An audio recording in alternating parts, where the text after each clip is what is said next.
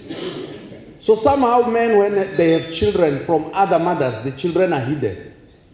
I know that sometimes in some cultures you have to perform rituals for all your children. I don't know where these rituals are being performed if the children are hidden. Because in my culture, you can't hide them. You have to perform the rituals for them. Now, mothers, regardless of the father, the children may come from different fathers. They stay with their children all their life. So we don't use men. And the highest fertility is in Limpopo, 2.94%, followed by the Eastern Cape, followed by the Northern Cape. KwaZulu-Natal is sitting at 2.39%, right in the middle. The dotted line is the national average at 2.21%.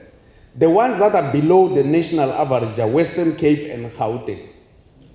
So now, the Premier of Gauteng asked me, SG, tell me, why is my population not growing?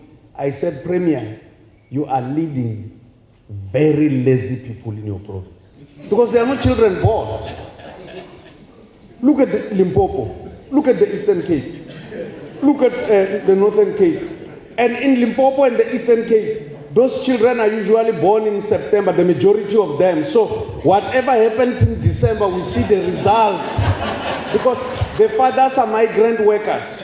They work in Gauteng and other parts, and then they go home to see their families, and then in September, we receive the results and we go and count them. You see how interesting the job of the Statistician-General is. So with Gauteng, with the Western Cape, they are receiving these people from the Eastern Cape as well as from outside the country. The numbers of people who come from outside the country and the Eastern Cape are equal. For Gauteng, Limpopo is the biggest supplier, followed by people from outside the country and people from KwaZulu-Natal as well as Mpumalanga. Those are suppliers of the population of Gauteng. Because there are no children there.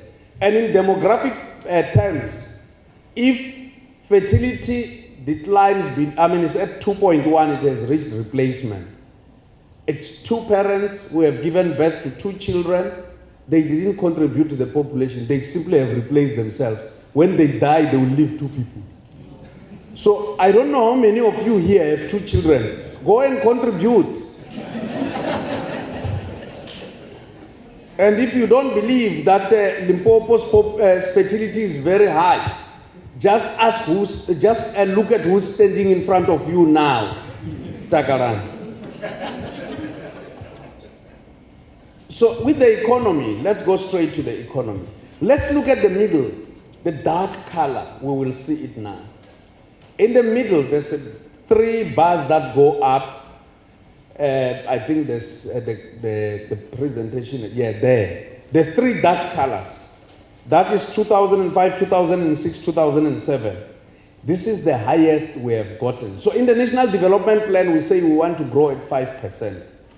The one that we have gotten was 2006. We were sitting at the highest 5.6%. After that, we went down in 2009. And any number red you see, it means we have gone in the negative. And then we recovered. Only in 2011, we were sitting at 3.2%. But otherwise, we haven't grown higher than that.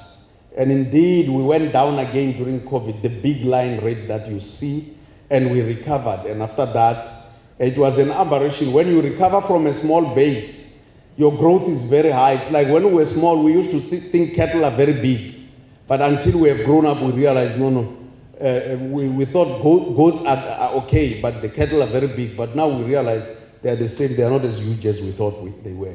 So that's how we came from a low base in 2020 to a relatively higher growth.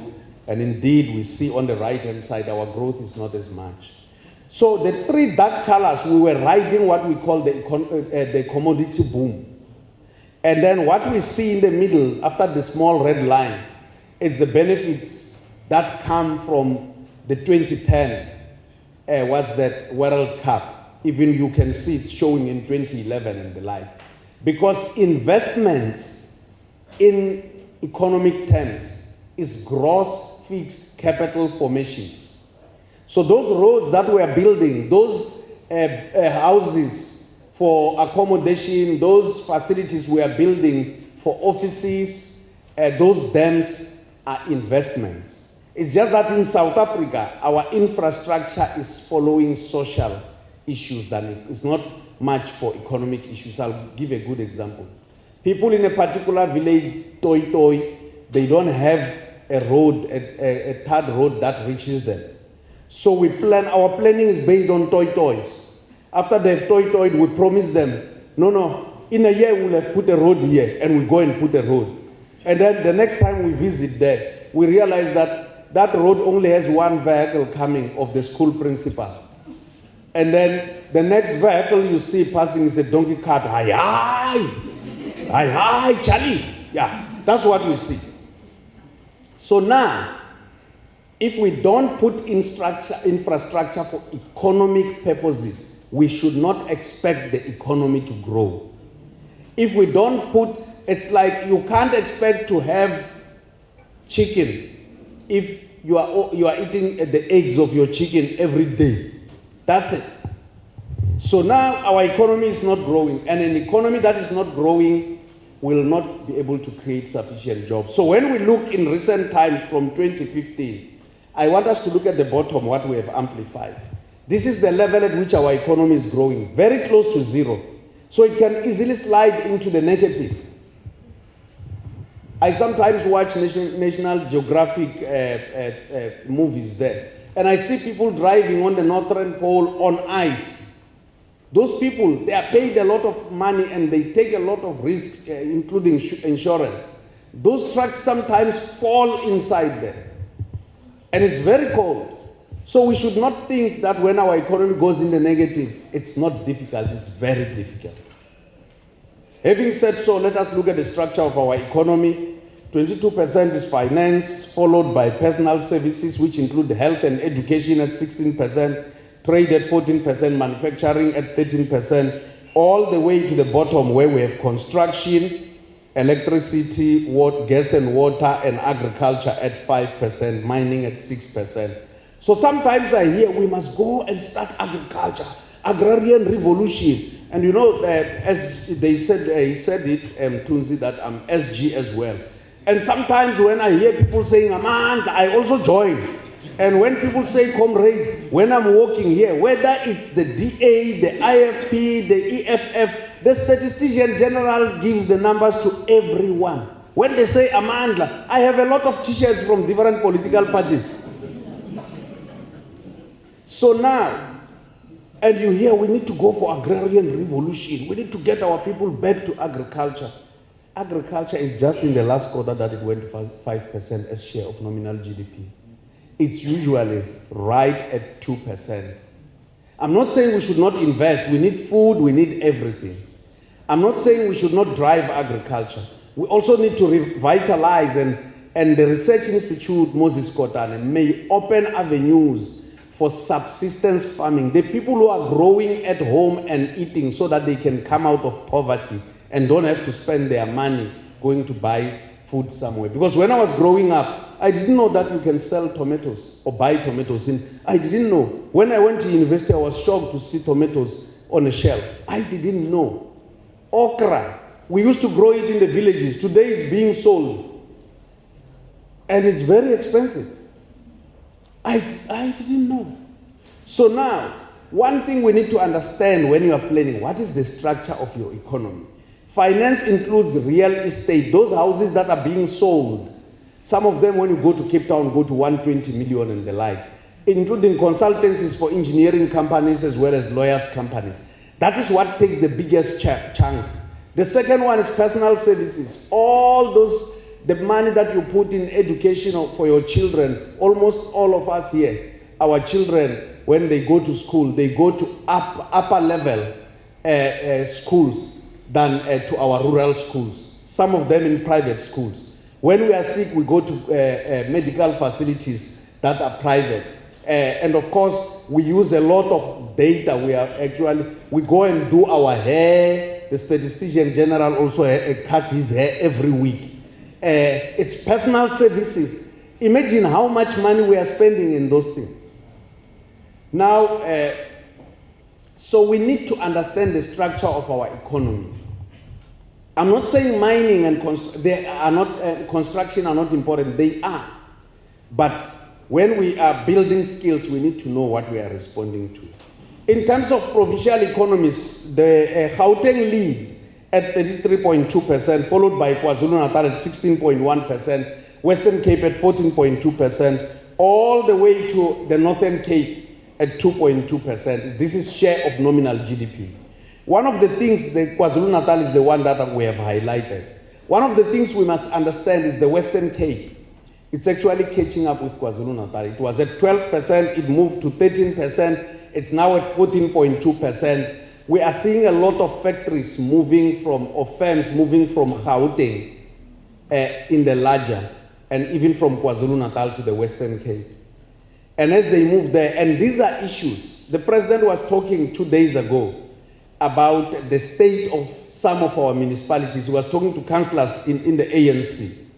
One of the things that when investors come, they want to see that municipalities can provide water, electricity, there's enough security, and then also when they want to invest, they want to know if there will be no disruptions of water, and indeed, they will come to your province and invest. So when they look, they read the statements, annual reports of our municipalities and realize, there's danger here. We will not have services. They don't come. Now, the provincial economies that have grown in 2024, any number light you see, it means that economy contracted. It went in a negative. Any green you see, it means it grew. But any darker green, it means it grew the most. So like Gauteng at 0.8%, followed by the Western Cape at 0.7%, KwaZulu-Natal at 0.5%. Those that went in a negative are Northwest, Northern Cape and the Eastern Cape. We will remember that I said all numbers are the same to us. Whether it's negative or positive, we make it public. So in research, you have to have the strength to make the numbers available, whether they tell a good story that people want to hear or a bad story. There's no good or bad story in research. And the other thing is that we must not tell our nation what they want to hear. We must tell them what they need to know so that we can plan, so that those who have waited for democracy for too long can finally have democracy touching them. Now, in 2024, we can see that Gauteng had the highest per capita, GDP per capita. That is, if you look at its share of nominal GDP divided by the number of people in terms of what they were earning, you can see that it was sitting at 99,423. And we can see at the lowest is Eastern Cape, Limpopo, and KwaZulu-Natal. Let us not forget, Limpopo and the Western and the Eastern Cape have highest fertility. Yet the populations they have, they can't carry it. They can carry, but they are lowest in the country. Look at the Eastern Cape, for example, 52,000, almost half of what Gauteng is having. KwaZulu-Natal is sitting at 63,708. That is GDP per capita. Of course, the Eastern Cape is the only province whose GDP per capita was higher in 2024 than it was in 2013. So when we look at 2013, the Eastern Cape has been trying, even when it's lowest. So it means it was very low if we see it being the only province that has gone higher. The others, we can see have actually gone south. You can see all the lines are going down except that of the Eastern Cape that went up. Now, families and households, we are saying that in KwaZulu-Natal, we have the highest number of all households headed by females. KwaZulu-Natal has the second highest number, my apologies. We can see the Eastern Cape has the highest number, 48.8, followed by KwaZulu-Natal slightly. So this is an issue of rounding off. If we didn't round off, we would be sitting at certain numbers. But in KwaZulu-Natal, 46.8, we can see the second one. All the way, but these are above national average. So you can see almost all the rural provinces have households headed by females because the men are gone to work in migrant centers. That is why when we look at the right-hand side, the rural side has more households headed by women than the urban areas. The two bars on the right-hand side. Program Director, is it enough? Do you want me to stop? I still have more to tell. Information is power. That's what she says. Should I stop? Should I stop? No. I heard yes. Should I stop? No. Program Director, by popular vote, I've been returned to office, have an employed household member within their household. This is a serious matter. So let us look at KwaZulu-Natal, for example.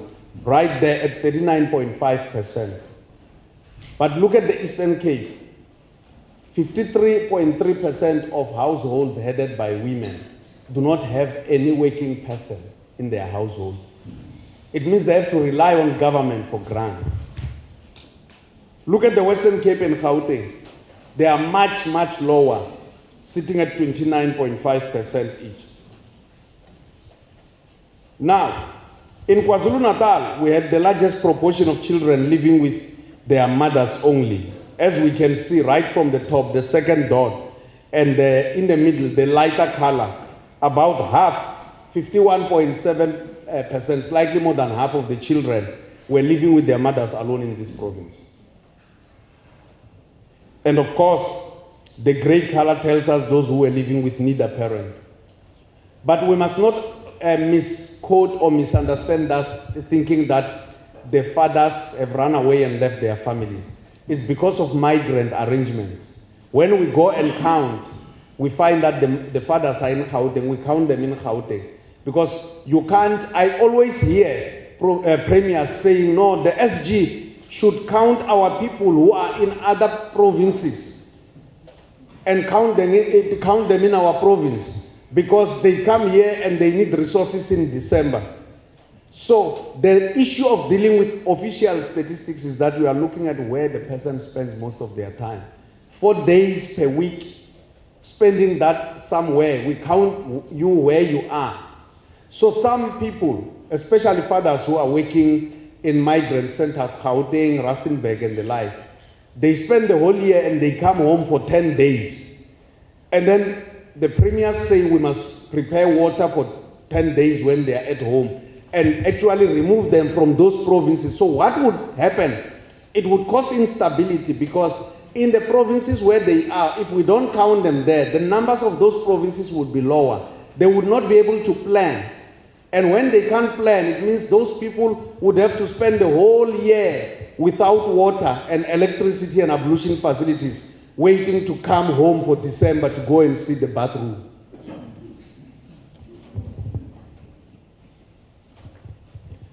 KwaZulu-Natal has only around a quarter, 26.3% of 0 to 4-year-olds attending early childhood development. We can see KwaZulu-Natal second from the bottom. And of course, we can see that it is only overtaken. We are looking on the bars on the right-hand side. Those are the ones that are attending early childhood development, the darker color on the right-hand side. Otherwise, they are with a day gogo or day mother. They go and play with a day gogo or day mother. And then they are with another adult at home, or they are at home with parents or guardians. So 26% will, it's not our space to say if it needs to be improved or not. We have more learners in primary school. We still have more learners in secondary school. We can see those lighter colors in the middle. But when we go to university and TVET colleges, look at how small people are entering TVET and universities. Too small. When we ask children aged 7 to 18 years, if you are below 15 years, we ask someone to respond for you. But when we ask them why they are not attending school, the lighter dot is for girl children, the blue color is for boy children. Boy children are saying they have problems with performance. They are not performing well. It's poor performance, so they leave. Girl children perform better than boy children at school.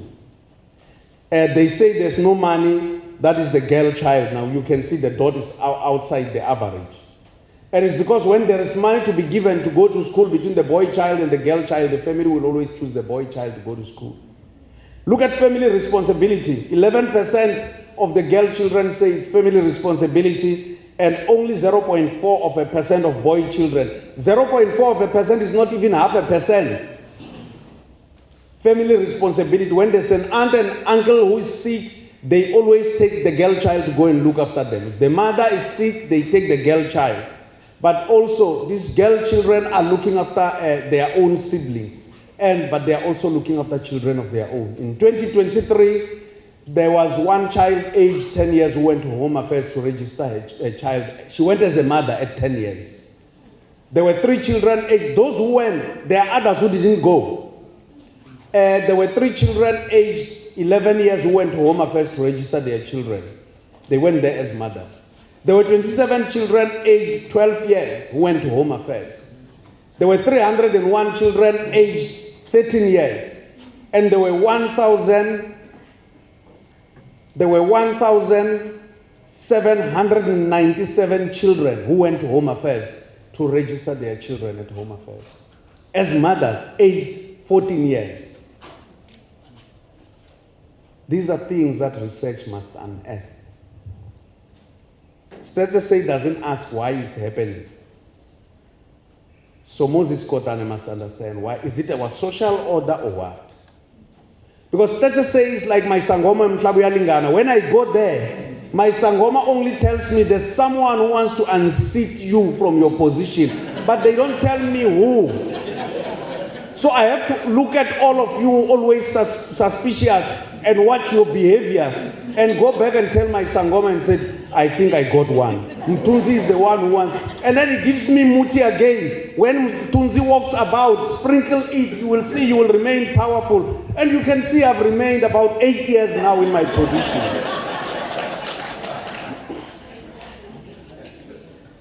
There are 16.8 million people employed in South Africa. Actually, those in working age, 41.8 million are in working age. Working age starts from 15 years to 64 years. And of course, I often get asked by Parliament, but why do we include 15-year-olds? I will come to explain that. Labor force is 25.2 million. It's either you are employed or unemployed when you are in the labor force. But when you are unemployed, you must be actively looking for employment. If you are discouraged, you are not in the labor force, we call you not economically active. The discouraged, so we can see 16.8 million people were employed in the first quarter of 2025. And then we go to 8.4 million people that were employed. And of course, we go straight to 3.4 million people that were, this must be second quarter, it can't be first quarter numbers. First quarter numbers, we are sitting now in September, yeah. These are second quarter, but let's continue anyway. Yeah. Bongani, did we release the second quarter numbers? Yeah, these are second quarter numbers. So now, looking at that, we are saying because the unemployment rate in the second quarter was 33.2%, exactly these are second quarter numbers. So 16.8 million people were employed. 8.4 million were not employed, actively looking for employment. That is why we have the unemployment rate sitting at 33.2%. If you take 8.4 million divided by 16.4 million, you come to that unemployment rate. Now, there comes the 15-year-olds. If we go and interview and 15-year-olds say they are at school, they go to not economically active. Not discouraged, to just other not economically active. And we are still asked, why do you include children? Because children must be at school. And I'm even asked by parliamentarians sometimes. And I'm saying, but the law that parliamentarians have made, Section 46(1)(a) says it is illegal to hire a child younger than the age of 15 in South Africa. It is there, it's in the law. So when sometimes I'm being invited to say, explain, and sometimes get beaten by parliament, I sit there and say, so we make laws and we don't know the laws.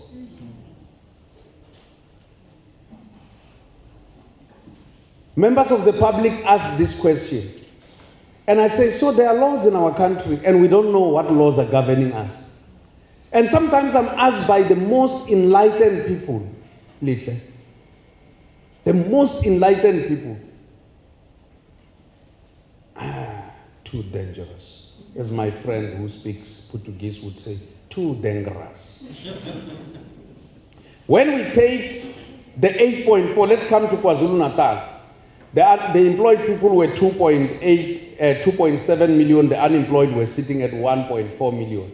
So if you take 2.8 million, 2.7 million out of 16.8 million, your share of employment nationally is sitting at about 16%.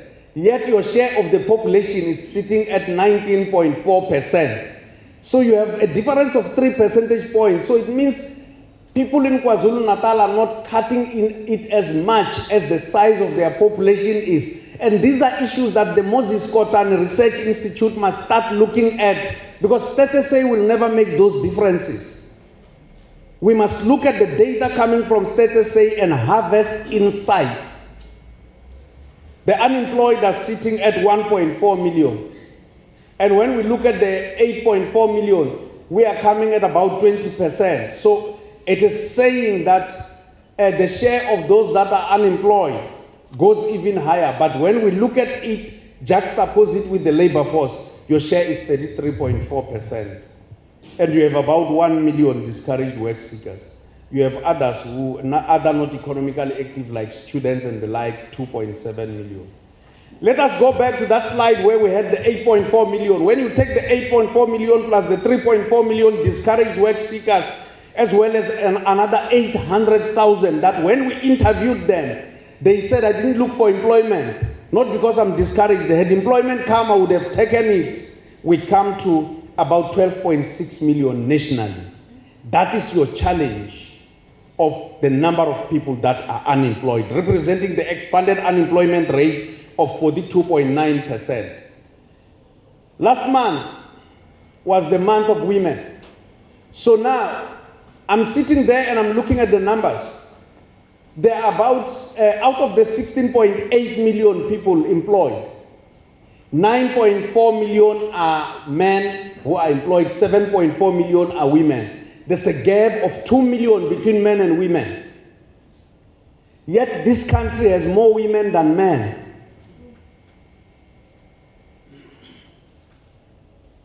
And then look at it. In the working age, in the expanded form, there were about 4, and Bongani will tell me if I remember the numbers, there were about 4.9 million people, Black African, who were in the working age, not employed. About 466,000 colored women, another 100,000 white women, and about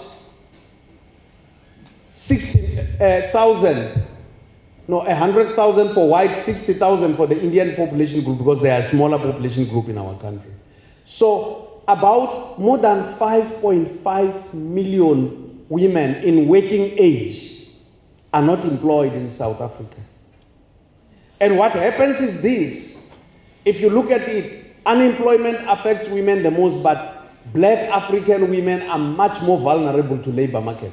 with an unemployment rate nationally sitting at about 33.2%. Theirs is sitting at 40.1%, and that one of expanded is sitting at 51.3%. So black African women are much more vulnerable. It's even worse when they are younger, because the unemployment rate of young people is sitting at about 62%, 62.2% to be exact, Bongani, if you will remind me. Now, the question is, when we sit here, there are more children, boy children born in the world than girl children. It's usually in South Africa about 101 to every 100 children born. It's only a few countries, about 3 countries in the world where there are more girl children born. But in South Africa, like anywhere else. But because boys and men are not as strong naturally, before they reach their first birthday, they die. Before they reach their fifth birthday, they die. And it's not like we want them to die, they're just not strong. And then the women start overtaking, because now they start becoming men. And young men, once they reach their teenage years up to about 24 years, they engage in all the enterprises, driving fast on the road, fighting, stabbing each other, they die. Then we have more women. Then in some societies where women start getting accused for actually taking out men, it's not true. It's not true. And they also live longer, women, than men. It's there. So in our country, we have more women than men. When there are women working in the field with handheld hooves, they sing. They even have songs. They work and till the land. When government brings tractors, all of a sudden the drivers are made. How many women are cooking on the roadside today? If you don't think I've eaten from the roadside, I've eaten many times, and I love food from the roadside. Not only here in South Africa, but all over the continent. If you go to Yamoussoukro, all over in Cote d'Ivoire, the food is nice. If you go to Kenya and Uganda, you get nyama choma on the roadside. If you come here, you get pap and flakes, including balls on the roadside. It's women. But the day government puts structures and stoves and everything, all of a sudden, the women are in the kitchen. The managers and the supervisors are men. At what point do we allow this to happen? Remember the girl child that doesn't go to school. Remember the girl child at 10 years who went to register a child. Do you think she will cut it, Mihle? Should I stop? Should I stop? You look tired. No, she says you are not tired. So I will continue. Yeah. Now, if we look at the unemployment rate of the provinces, the red line is the official one. The one that doesn't include discouraged work seekers. So you can see the Northwest and the Eastern Cape are leading. At the bottom, the one with the lowest unemployment rate, official, as well as expanded, the gray color is the Western Cape. But we will see that the rural provinces relatively have higher unemployment rate. It's only Gauteng, because Gauteng has a lot of people moving into it. 50% of people who come from outside South Africa choose Gauteng as their destination. Actually, when we look over the last 10 years, we can see that the only province that has actually been having an unemployment rate that is within the color is the Western Cape. The shade is the national average. Once you see it within, it means it has been lower than national average. Look at the Eastern Cape. Their unemployment rate has always been high. The Northwest, it was moving like the national average, but it's becoming high because people go to the mines in Rustenburg and Marikana and they look for employment. When they don't get employment, we count them there as unemployed. KwaZulu-Natal is always slightly below the national average. What is it that you will recommend, CEO, for the province to make sure the unemployment keeps dropping below the national average? About 68.8% of money came from work at household level. followed by imputed own dwelling. When we said imputed own dwelling, we ask you how much would you be renting your house, whether you have paid it up or built it, if you were renting it, so we can be able to come with income. There is something that comes in income from capital towards the right hand side, written in blue. You can see there. Income from capital. I will come to it later and I will explain it. But the Western Cape has the highest income at household level, sitting at about 56,651, almost 357,000. Look at the Western Cape right at the top, and Limpopo sitting at 128. So people in Limpopo in the Western Cape earn 6 times what the people in Limpopo are earning. Not 6 times, 3 times, my apologies. 3 times. You can see the rural provinces. Gauteng and the Western Cape are leading with income at household level. The rural provinces are below the national average of South Africa. The national average is 204,000. It's got a meaning, this thing. The city of Cape Town had the highest average income and median income. If we look at the city of Cape Town, right at the top, median 169,599, average sitting at about 387. So the median, the average is when we divide equally by the number. So every number sits there and we divide by the number of incidents. Whereas median, we just stretch them from the lowest to the longest and take the middle line. Now, housing and food represented about 68% of the expenditure for the poorest. We can see right at the top. Housing on the left-hand side, right top. It's what the poor are spending their lives on building houses and of course on food. But we should not think the food is very expensive food. It's usually what's that, pap and mini meat and the like. The wealthier ones, when you see what they spend on food, look at the second bar right there. They spend very little, but they spend more on transport because they are traveling. They have money, they have vehicles, and of course on insurance. Look at the bottom. The wealthy ones even have insurance. So that story that I told you, look at money in capital. If you look at the income between the white population group and the black Africans, their income is lowest, sitting at about 108,000. And then the colored Africans, their income is right above national average, but closer to the black Africans. The Indian Asians are catching up with the whites in all aspects of life. Their income is relatively better. And that of whites is sitting higher at about 367,000. So if you see, again, the Africans are earning 1 in 6 of what the white people are earning. So that thing that we saw, income coming from capital, is the money that the whites in the majority are investing, and they even make money, profit out of their money. Profit. Now let us look. Close to 3/4 of the white-headed households were found in the upper quintile. So when we divide the income of people in 5 groups, 25% up to 20% up to 40%, 60%, 80%, was that 100% in groups of 20. Look at the black Africans. The majority of them are, when you combine the lowest one up and there was the third one, because those are the ones that are taking a larger chunk, and the second one, we can see that that's where they are. Whereas, look at the whites on the right hand side. 73% were in the upper quintile. That is their life. The Indian Asians, you can see, are at 40%. So the coloreds sitting in the upper quintile, 20.5%. The Africans, 13.7%.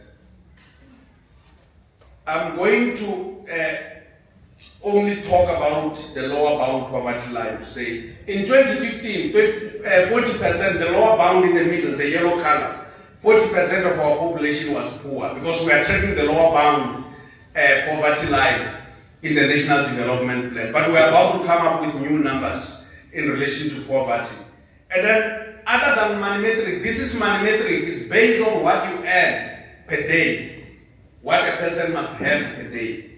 But when we look at the multi-dimensional poverty, which may look at issues of health, education, living standards, and economic activity, we can see that indeed the drivers of poverty are years of schooling. When you lack years of schooling, if you haven't gone very high with your schooling, you won't be able to get a job. And when you don't get a job, it means you are unemployed. So years of schooling, lack thereof, and unemployment are the biggest drivers of poverty. Let me rush and skip this slide and go to the next one. In the next slide, we are saying that 27% of households in KwaZulu-Natal relied on grants. KwaZulu-Natal is right above the national average. The grants are the orange color that you see. So, but look at the Eastern Cape and Limpopo. Remember that highest fertility, the number of children that are born there. Look at the Eastern Cape. Salaries is less than 40%, 39.9%. Grants is sitting at 38.9%, almost the same as salaries. Look at Limpopo, 33.8%. So the children that you see being born the most in those provinces are relying on grants being looked after. They also rely on remittances. If you add remittances, other sources, and pension, that's what is looking after those children.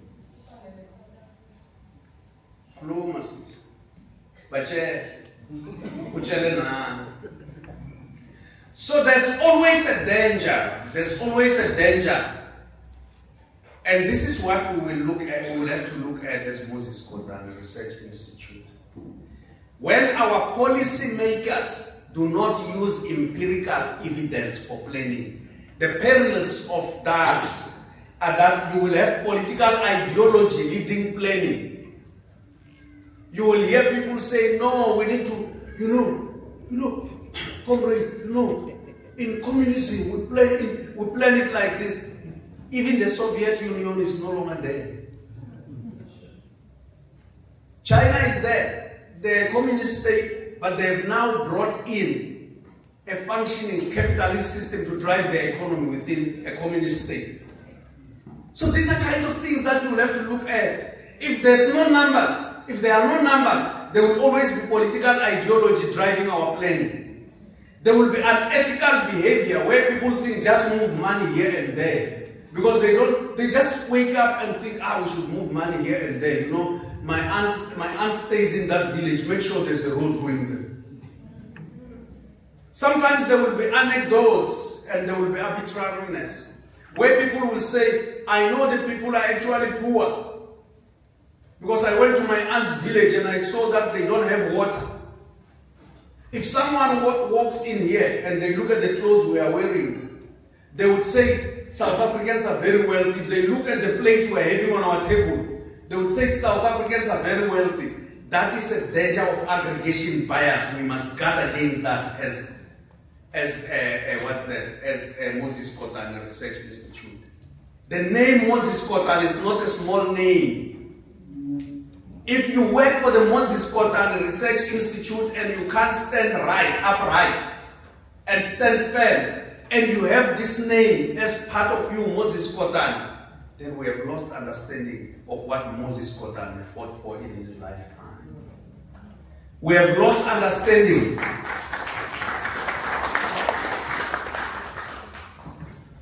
We have lost understanding on how to work for the people.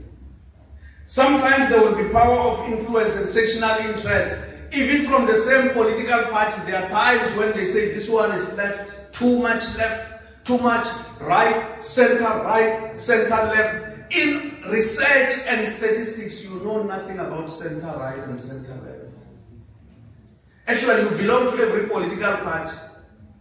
Tomorrow, while you are assisting the provincial government to plan, when the IFP invites me to go and present, I go. When the ANC invites me, I go. When the EFF invites me. So as the research institute, you will be tested when political parties say we are having a strategic planning session. Come and tell us. So the way you are established, your independence is very important. Where you get your funding is different, but your independence is very important. So the Statistician-General, when he gets invited, I don't pick up a phone and call the chairperson or call the minister to say, I'm being invited by a political party so and so. No, I go. Sometimes they see me talking in the media. Sometimes I'll talk to them later that, oh, you know, I heard you were in the same town, I was there. That's the way it should be done. Even in the Bible it's written that you can't put a light and put something to cover it. Even for some of us who don't go to church, we know that you must not cover it. Because I go to travel. The next slide says in the and of course, Miss Lungile knows this slide. When it says in the in Xitsonga, it means I finish here.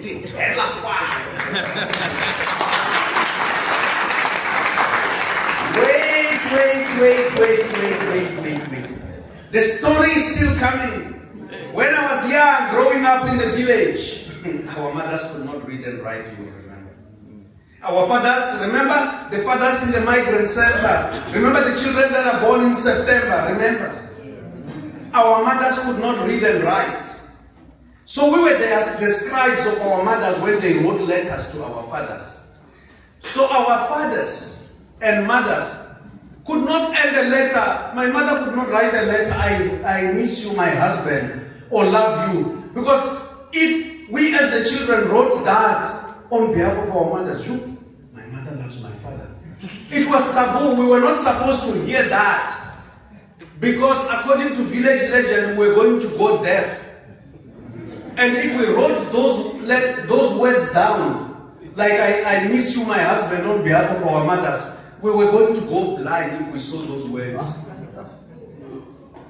So mothers and fathers had a standard way of ending the letter. The letter came from Joburg in Kwala. When we wrote back, they said Kwala. Tagarani would tell you in Shivenda, they said in Spain they said Kifeta Onamo. In Sitswana they said Kifeta Onafa. In Sisindavele they said Niatokoza. And in Swati they would say Amangita now.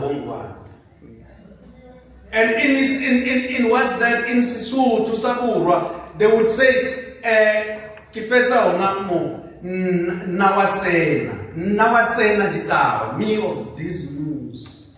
That's how the letter ended. In this in the way, they would say,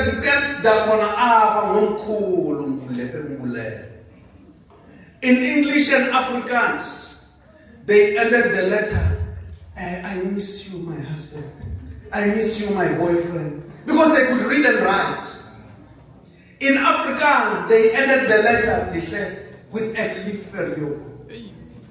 Because they could read and write, they were empowered.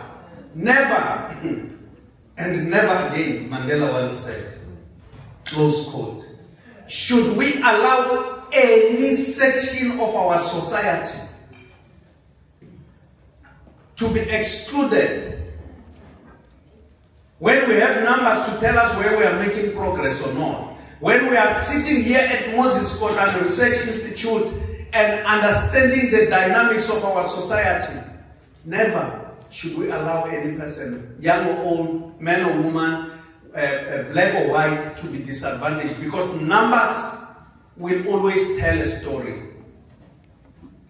And of course, in isiZulu, when they finished a letter that went to Joburg, they would say, Amaningi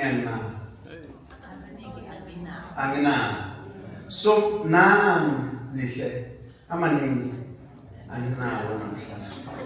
So I can assure you, Program Director, that the next slide is blank. I thank you.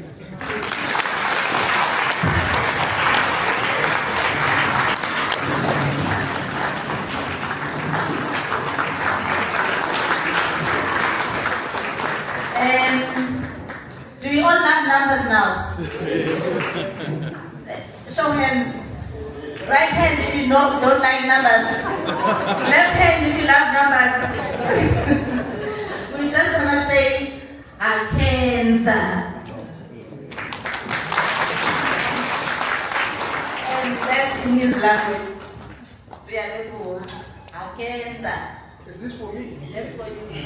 No.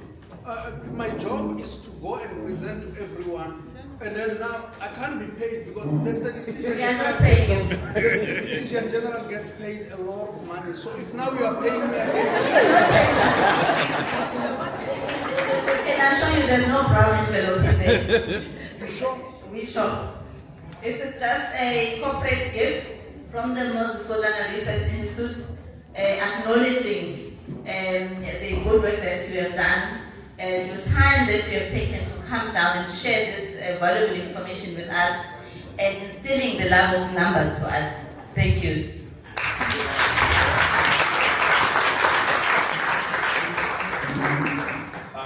I'm actually quite. Or he wants to take a picture of us first.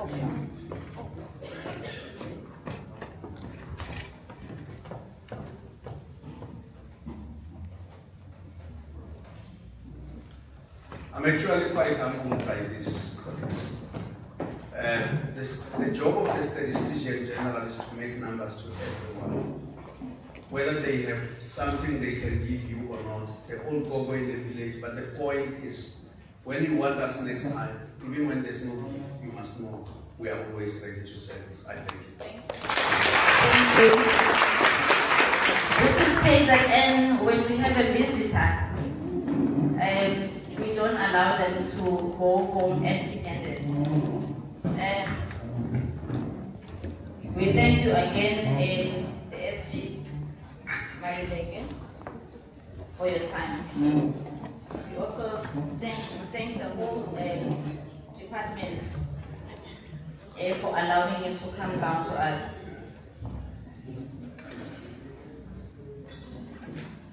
So from that long but informative presentation, I just took a few points that I think I'm taking home with. Not that I was not aware of them, but I think I just want us to instill them in our minds. As part of the Research Institute and part of the business society and part of academia, I took impartiality, that as a research institute, we have to be impartial in our dealings, in our operations, in our work, in our dealings with our the data that we handle and the subjects that we engage with. We have to be non-partisan because we are here to serve the government, we are here to serve the people of South Africa. We are here to serve the people who are occupying the land of South Africa, whether they are documented or undocumented. The fact is they are here and we can't ignore that in one way or the other. In our way, we need to consider them and give the reports, the accurate reports back to our government when we do our research.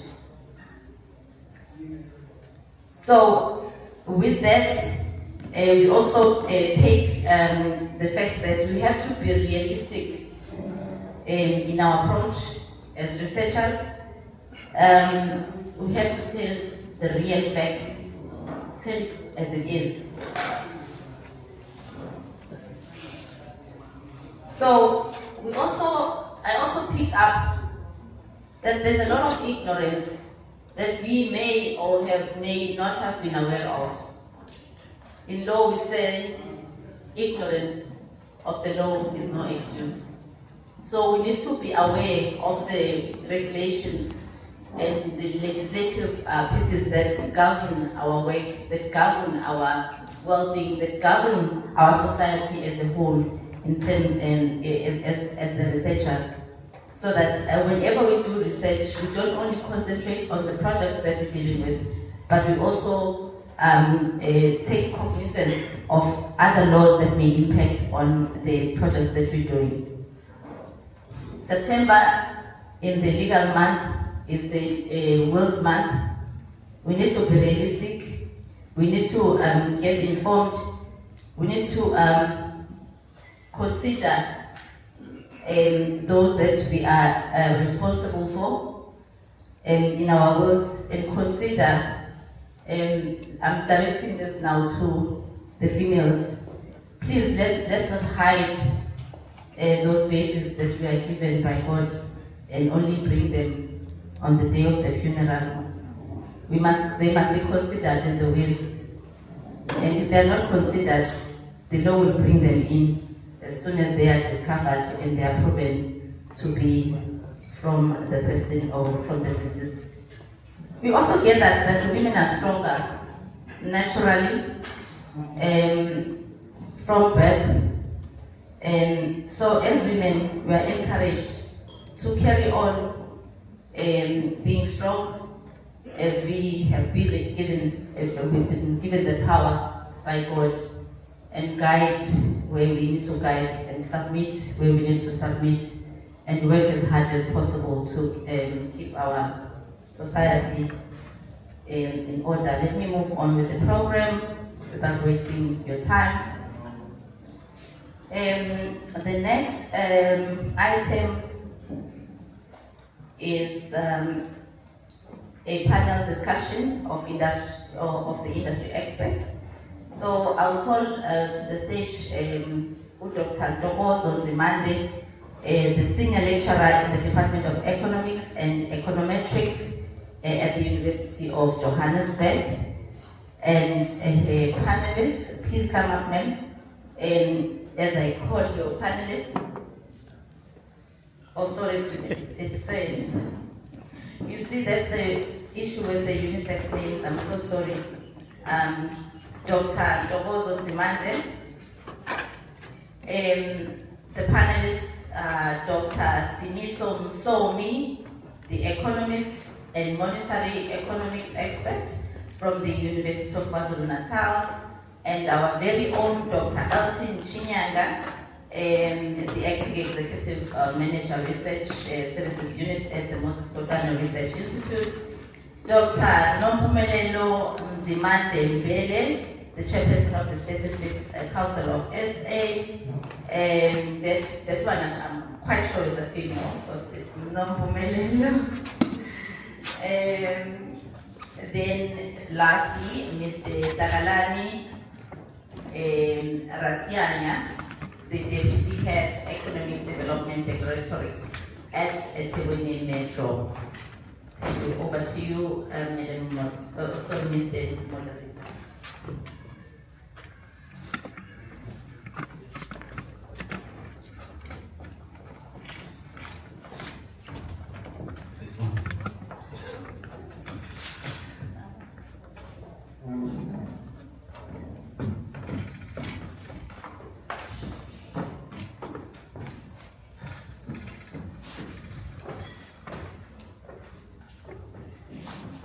Good morning. I would like to welcome you all in this panel discussion.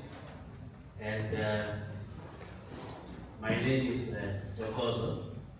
I am a student of economics that is interested in the numbers to understand the economy and make informed decisions. I think the SG mentioned the importance of making informed decisions using the numbers. So the focus of this discussion, maybe let me just give you a background. In our briefing with the SG, we asked the question if we know how many species have disappeared over time. And he mentioned that one of those species that have disappeared is quagga, and the common one that you know is dinosaurs. They have disappeared. Not because they were lazy, like he said, not because their fertility rate was low, but because they failed to adapt, meaning that it's very important that we evolve over time. The economy is changing, so we must be able to adapt as the time changes. So the focus of this discussion is how can the provincial government align its growth and development agenda in the current economic climate. So, and also come up with the strategies that we can adopt as the province to promote and support our promising sectors. But before maybe we go into the discussion, I want to start with Mr. Tagalagile and ask, what are these promising sectors in the province of KwaZulu-Natal? Then I'll come back to Dr. Musomi, where we can start with our discussion.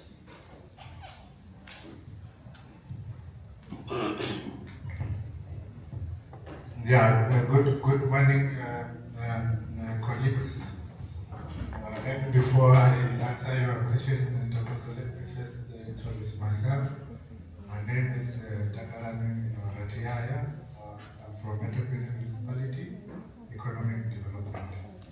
So I think that is the right question to ask.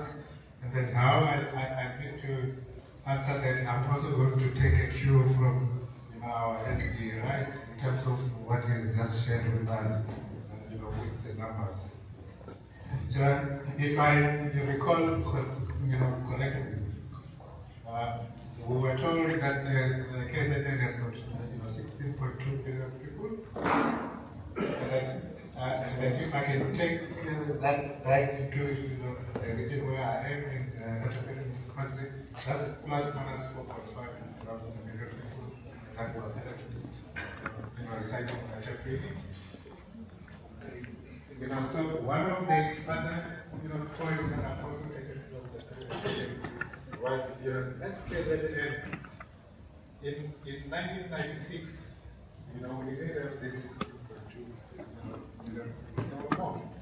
But as a result of that, we were forced to go to data processing. And the questions that we need to ask ourselves is why? And then it is linked to the economy as well, right? It's the driving force. So in terms of how they, I'm sure you've also seen the structure of the economy of KZN. It is mirroring the one from national government. Finance, which is the high percentage, and then there's personal services, and then there's also manufacturing.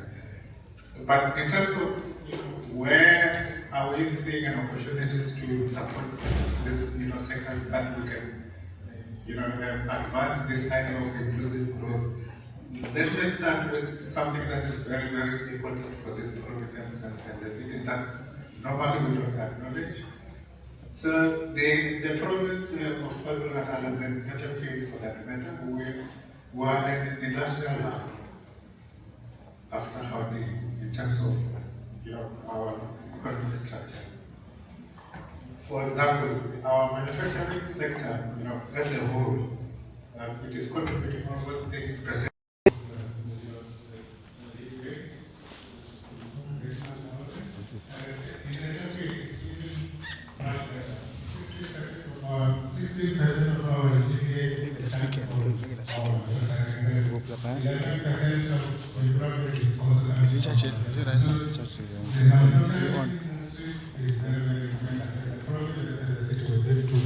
Look at that sector and then support it. If I can just give you an example in terms of what I'm talking about, like take the clothing and textile sector as a whole. In terms of it is a labor-intensive sector. There are so many people that are being employed there, and we will also, learn from the presentation from the SG that, the people who are really feeling the brunt of unemployment are women. But if we can look after our clothing and textile sector, we can be able to address some of these challenges. So, for example, we've got high concentrations of clothing and textile industry in KZN and Etakwini. And then the most interesting statistic is 65% of SA factories in footwear and leather that are here in Etakwini. 65%. So for us, that is very, very important that we need to look at something like that. So we've got a mixed, manufacturing base that gives us an opportunity to create job opportunities for different skills levels, for high skill, low skill, and then even high skill. So we need to look at our manufacturing and then the labor-intensive sectors as, some of the sectors that we need to, to support. The other one that I didn't, mention, it is the agro-processing, where you are adding value, for example, into, you can fruit juice, a banana, and then create it like a juice. So those are some of the opportunities, most especially for KZN, that is still rural, where they are growing some of, these crops, we can also encourage something like that. And then the other one that I also need to really mention is the logistics, right, and the trade as well as the port economy. Everyone knows in the country that KZN and eThekwini, they are a logistics, gateway. For example, the port of Durban, it handles almost 60% of South African, cargo by value. And then what we are also observing through our own work that we are doing is, we have already grown some sort of a robust, logistic sector that is made up of, the freight, transport, warehousing, as well as shipping services. So it is growing around, those port economy. So it is important that we need to look after, that sector, support it, and then we will then be able to grow it and make it competitive. And then it will also, open up opportunities not only for KZN or eThekwini, but, the country, and then the SADC, and then, the Africa as a whole.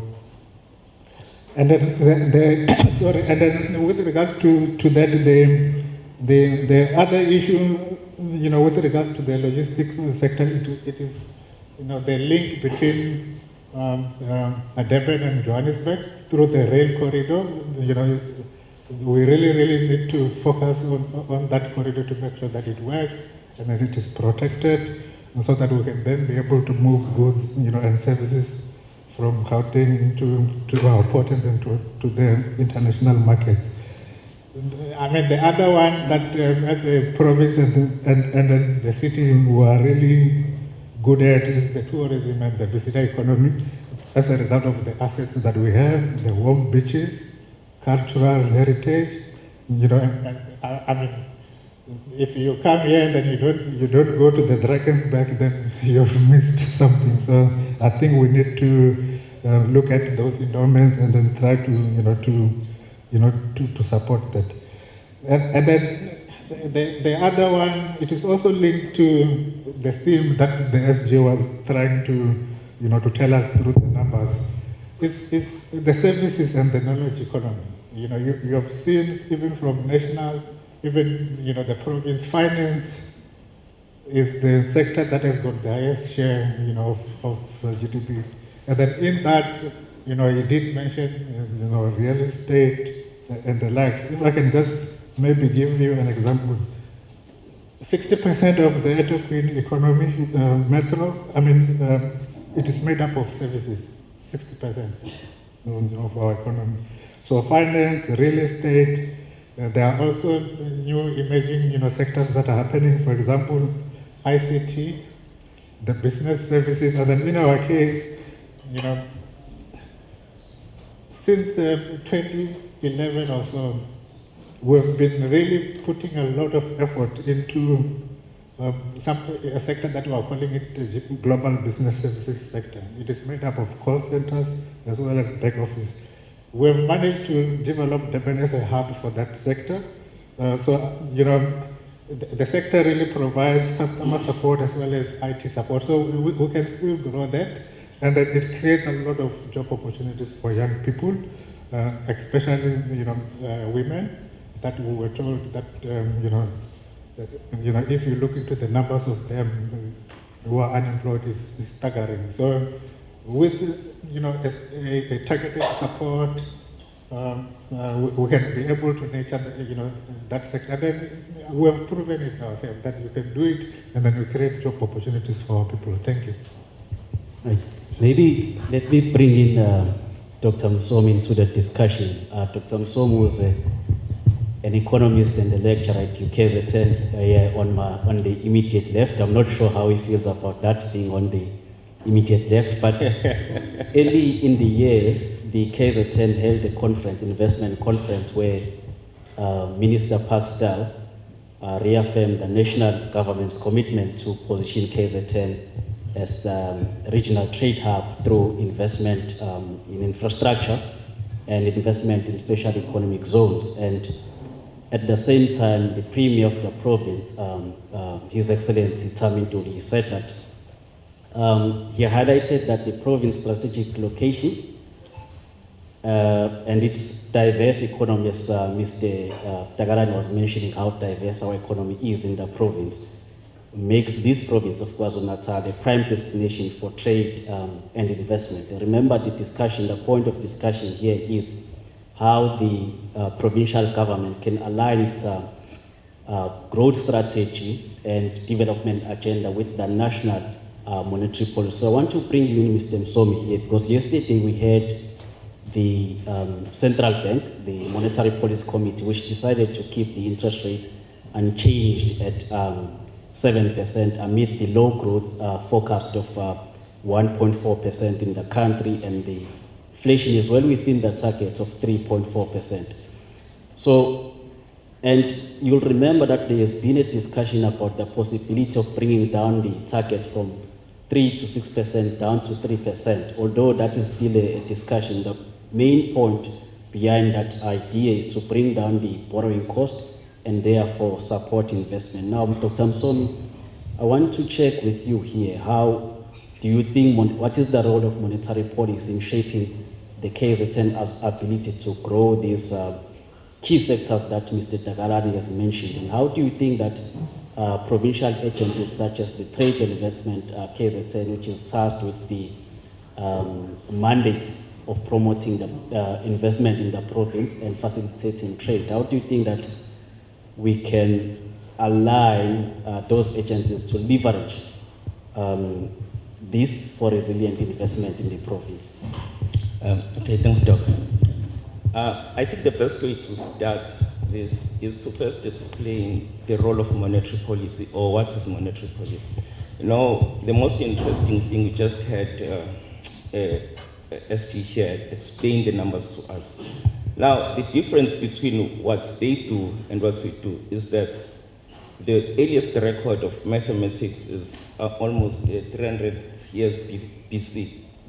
Now, if you look at macroeconomics, it's not even 100 years old. So it's mainly started in 1936. Now, if you take this into record, into the context of South Africa, South Africa has had approximately 6 monetary policy strategies since its inception. Now, you take this further, the person who started the study of macroeconomics, which if you go into any first year macroeconomics course, you know it's Keynote. He did not prefer monetary policy as a tool to influence the economy, but he accepted that you can use it to drive the economy. Now, you take that into context. Now, what is monetary policy and how can we use it? Mainly, monetary policy, you can think of it as a brake in the economy when the economy is overheating. So you use monetary policy to put brakes on the economy so it does not end up messing everything. So now, this, if you take into what I said, or what the first presentation we had, we saw so many issues that were being explained that we have in South Africa. Now, when macroeconomics started, it was responding to the social issues that were there, which were mainly driven or created by economic problems that had arose in the late 1920s. Now, to get on to the question that Doc is asking, now, monetary policy does not control the economy, but it controls what the central bank is interested in indirectly.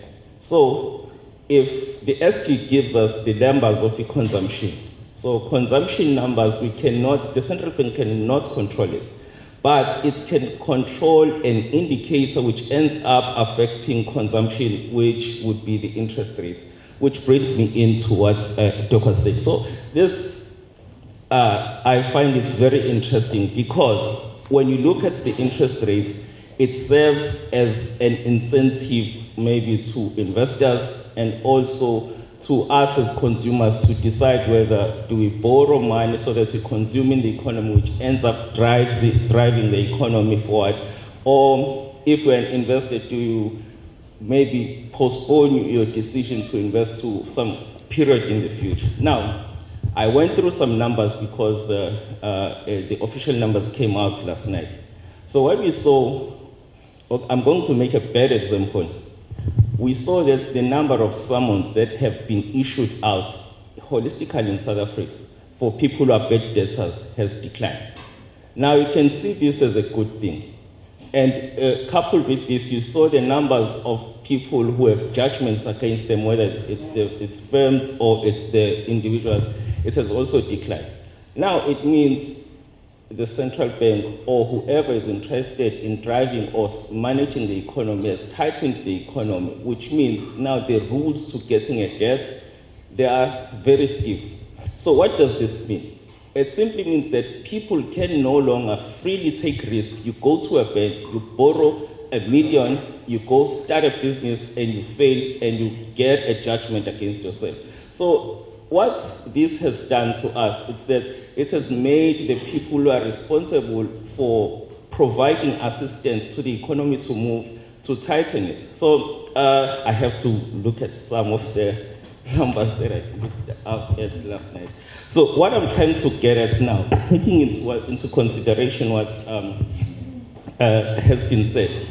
So even in the last 20 years, in the previous decade, what we see from Stats SA is that the number of business plans that have been, what's the word when you pass it, by the big municipalities in South Africa, in major cities in South Africa, has declined. So this also goes on to show the extent to which people are no longer willing to participate in entrepreneurial activities. Now, this will also lead on to affect other things, such as we had the SG said that he goes every week to cut the hair. Now, imagine that I want to open a business or to be a barber. It means now the bank will be very reluctant to extend money. Now, if the bank extends money, it means I can open a shop here, I can hire people. Those people who were not employed previously, when they get the income from my employment, it means they will go demand new goods and services that they did not demand before, which means, therefore, from there would be an increase in demand in other sectors of the economy, which will also end up increasing because of the initial demand. Now, what it means is, as much as the central bank believes that a stable financial environment promotes economic growth, which might be true in a side, but it's also have to be looked at with a pinch of salt that we might be achieving this goal at the expense of a rapid economic growth. If you recall what he said, when he started his presentation, he spoke about the 2030, which is the NDP, which is our vision to grow the economy by 5%. Now, the interest rate, you can say it is a way, it's almost as if, okay, you do not quote me on this. It's scholar. You can just say the literature says. When you increase the interest rates because you slow down the economy, it means that you are essentially sending the economy to a recession. So which means you are not going to achieve the high levels. Now in South Africa, it's almost as if there's a clash of policies. The government wants to grow the economy faster. The central bank believes that no, we don't want anything that's going to put pressure on the prices. And if it is not going to put pressure on the prices, therefore it means we'll always have a minimal amount of growth. However, this is not a problem if you're going to look at it in the long run. Because what the central bank has done per se, it has created a credibility that it is committed to maintaining a positive or a stable financial environment. Now with this financial environment, if you believe that people's desire to invest emerges from them seeing stability. It means that over time, we might see more people flooding capital into South Africa because they see that we have a more stable financial environment or economic environment that promotes economic growth. So now, the strategy might be that in the distant future, these are the proceeds we might derive from the policies. But then in the immediate, we cannot guarantee, we cannot derive the desired outcome we need. So in answering Doc's question directly, so we have to ensure that we develop more people, more institutions like Moses Kotane, which develops the capacity in terms of what we call it supply side policies, whereby you have people who are productive, who can actually produce something. So now, that means we have the capacity to produce should the demand increase. Now, the idea is if you have this capacity of people who can produce or who can supply, whenever there is a stimulation of the economy from the demand side, it will not create an inflationary pressure or pressure on prices, which would cause the central bank to increase the interest rates. So it will meet this and it will increase the production. So the idea is we need more organizations or institutions like these ones which build capacity and like KZN to provide people with relevant skills that are required in the economy so that we can create an economy that produces the outputs or the outcomes that we need to drive the economy forward. Maybe let me hold my speech there. Maybe Dr. Chinyanga, the question that I may pose to you is that, the question that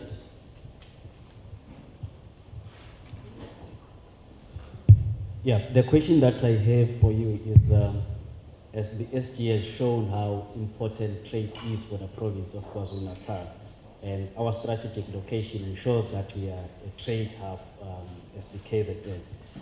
And with the rising geopolitical tensions, the trade wars, the uncertainties, they make the province of KwaZulu-Natal very vulnerable. And Mshomi is mentioning the importance of stable macroeconomic environment. Now, the question that I have is from the research that you have done at the Moses Kotane Research Institute, how do you think this global volatility, including these tensions that we have talked about, affect investment in KZN, especially in these trade-dependent sectors? And how can the province position its key sectors to attract investors while ensuring that these investments do not, we not only attract these investments, but they trickle down and benefit the people? Because the numbers that have been shown by SG, they are very depressing, showing massive disparities and levels of poverty in the province. So now, how do we make sure that these investments are not just investment, but they filter down to the people on the ground? Yeah, thank you very much for that. Maybe before I address your question, I just wanted to digress a little bit. The point that I got myself from the SG was basically about policy. So from where I'm sitting, I think we have to be honest in terms of the policy perspective itself. So this starts at national. The Reserve Bank, like my colleague has rightly indicated, wishes to see what we call a Goldilocks economy. A Goldilocks economy is an economy that is not overheated, an economy that is not too cold, from the children's playbooks. So what they use are a couple of instruments, what we call monetary policy instruments. I'm driving to a point here.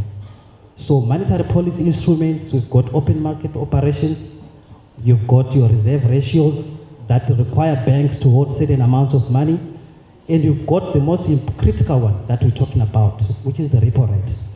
So the repo rate affects market interest rates. So market interest rates are what the banks will give to you. So what you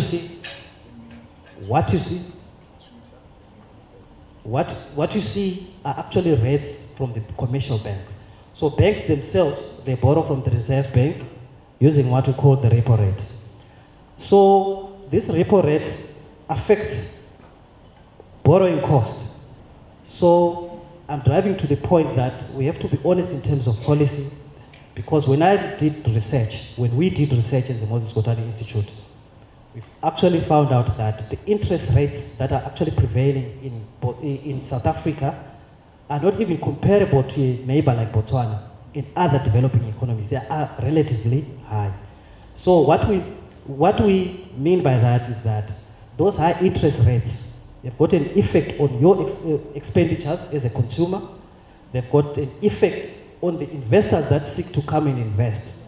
So I'm saying, at the national policy, our sincere, lobby from the provinces should be that the cost of borrowing, the interest rates must not be too high, because that negates the whole effect of trying to grow the economy either nationally or provincially. So we are saying whatever we are going to discuss now, we cannot bury our heads in the sand. It is affected by that policy at the national level. So, in my own view, we are basically saying, the SG has highlighted within his presentation, that it was 2005 and 2006, thereabouts, that we had the most high growth rates within the nation of South Africa. Why was there that growth? That growth was anchored on consumption.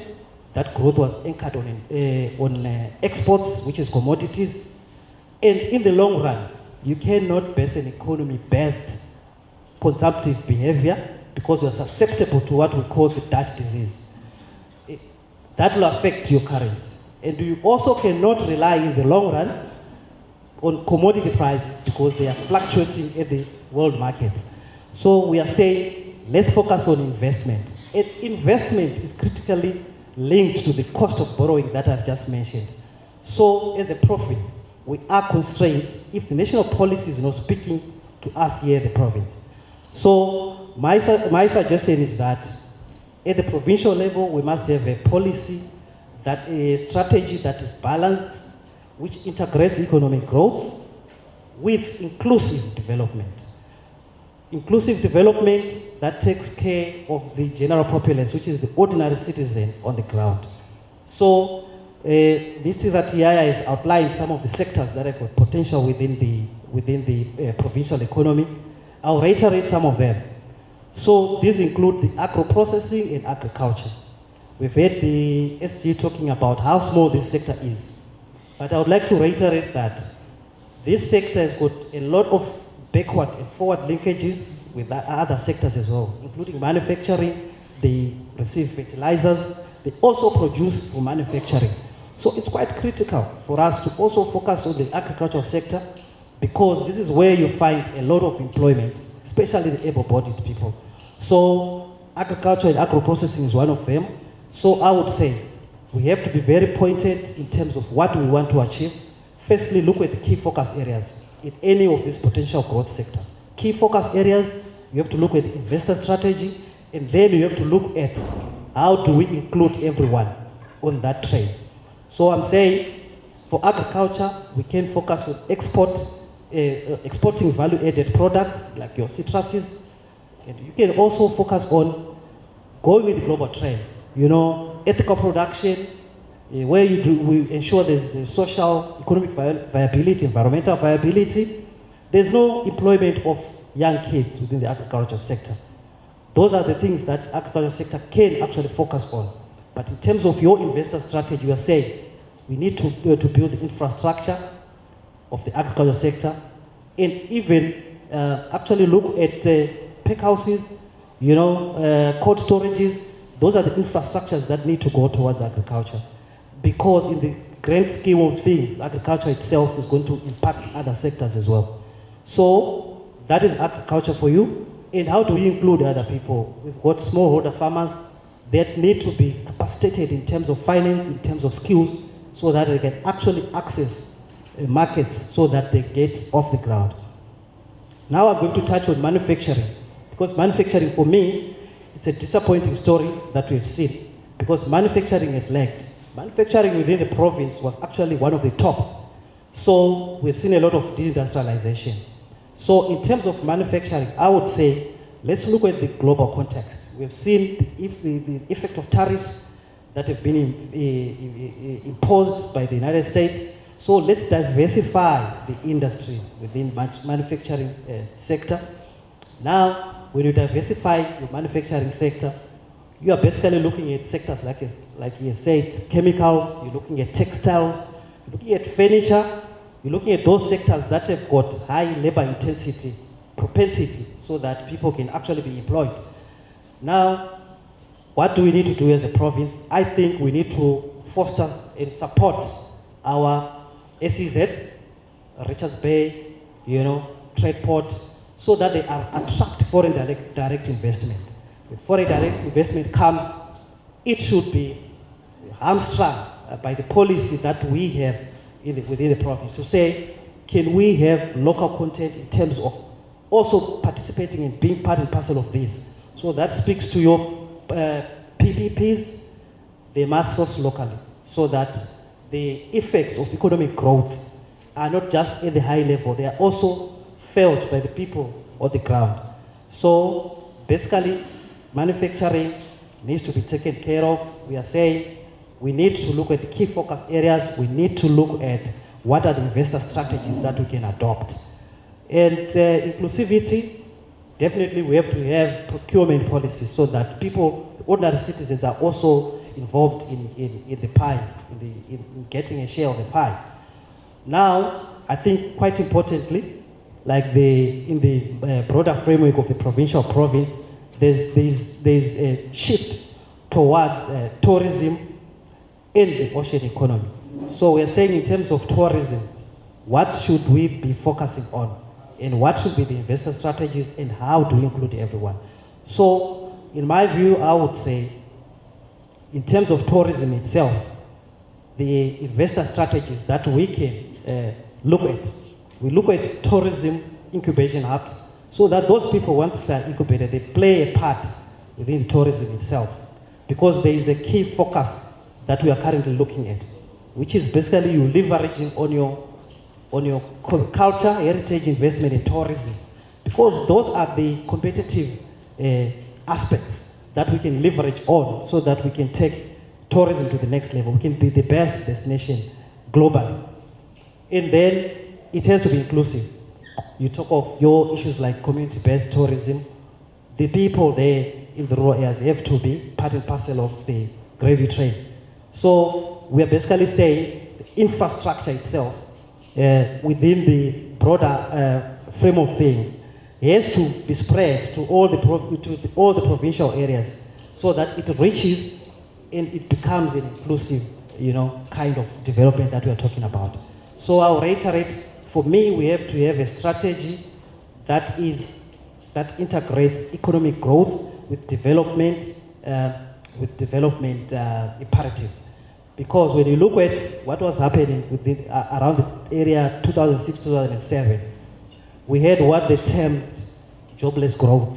And there was a whole lot of talk about jobless growth.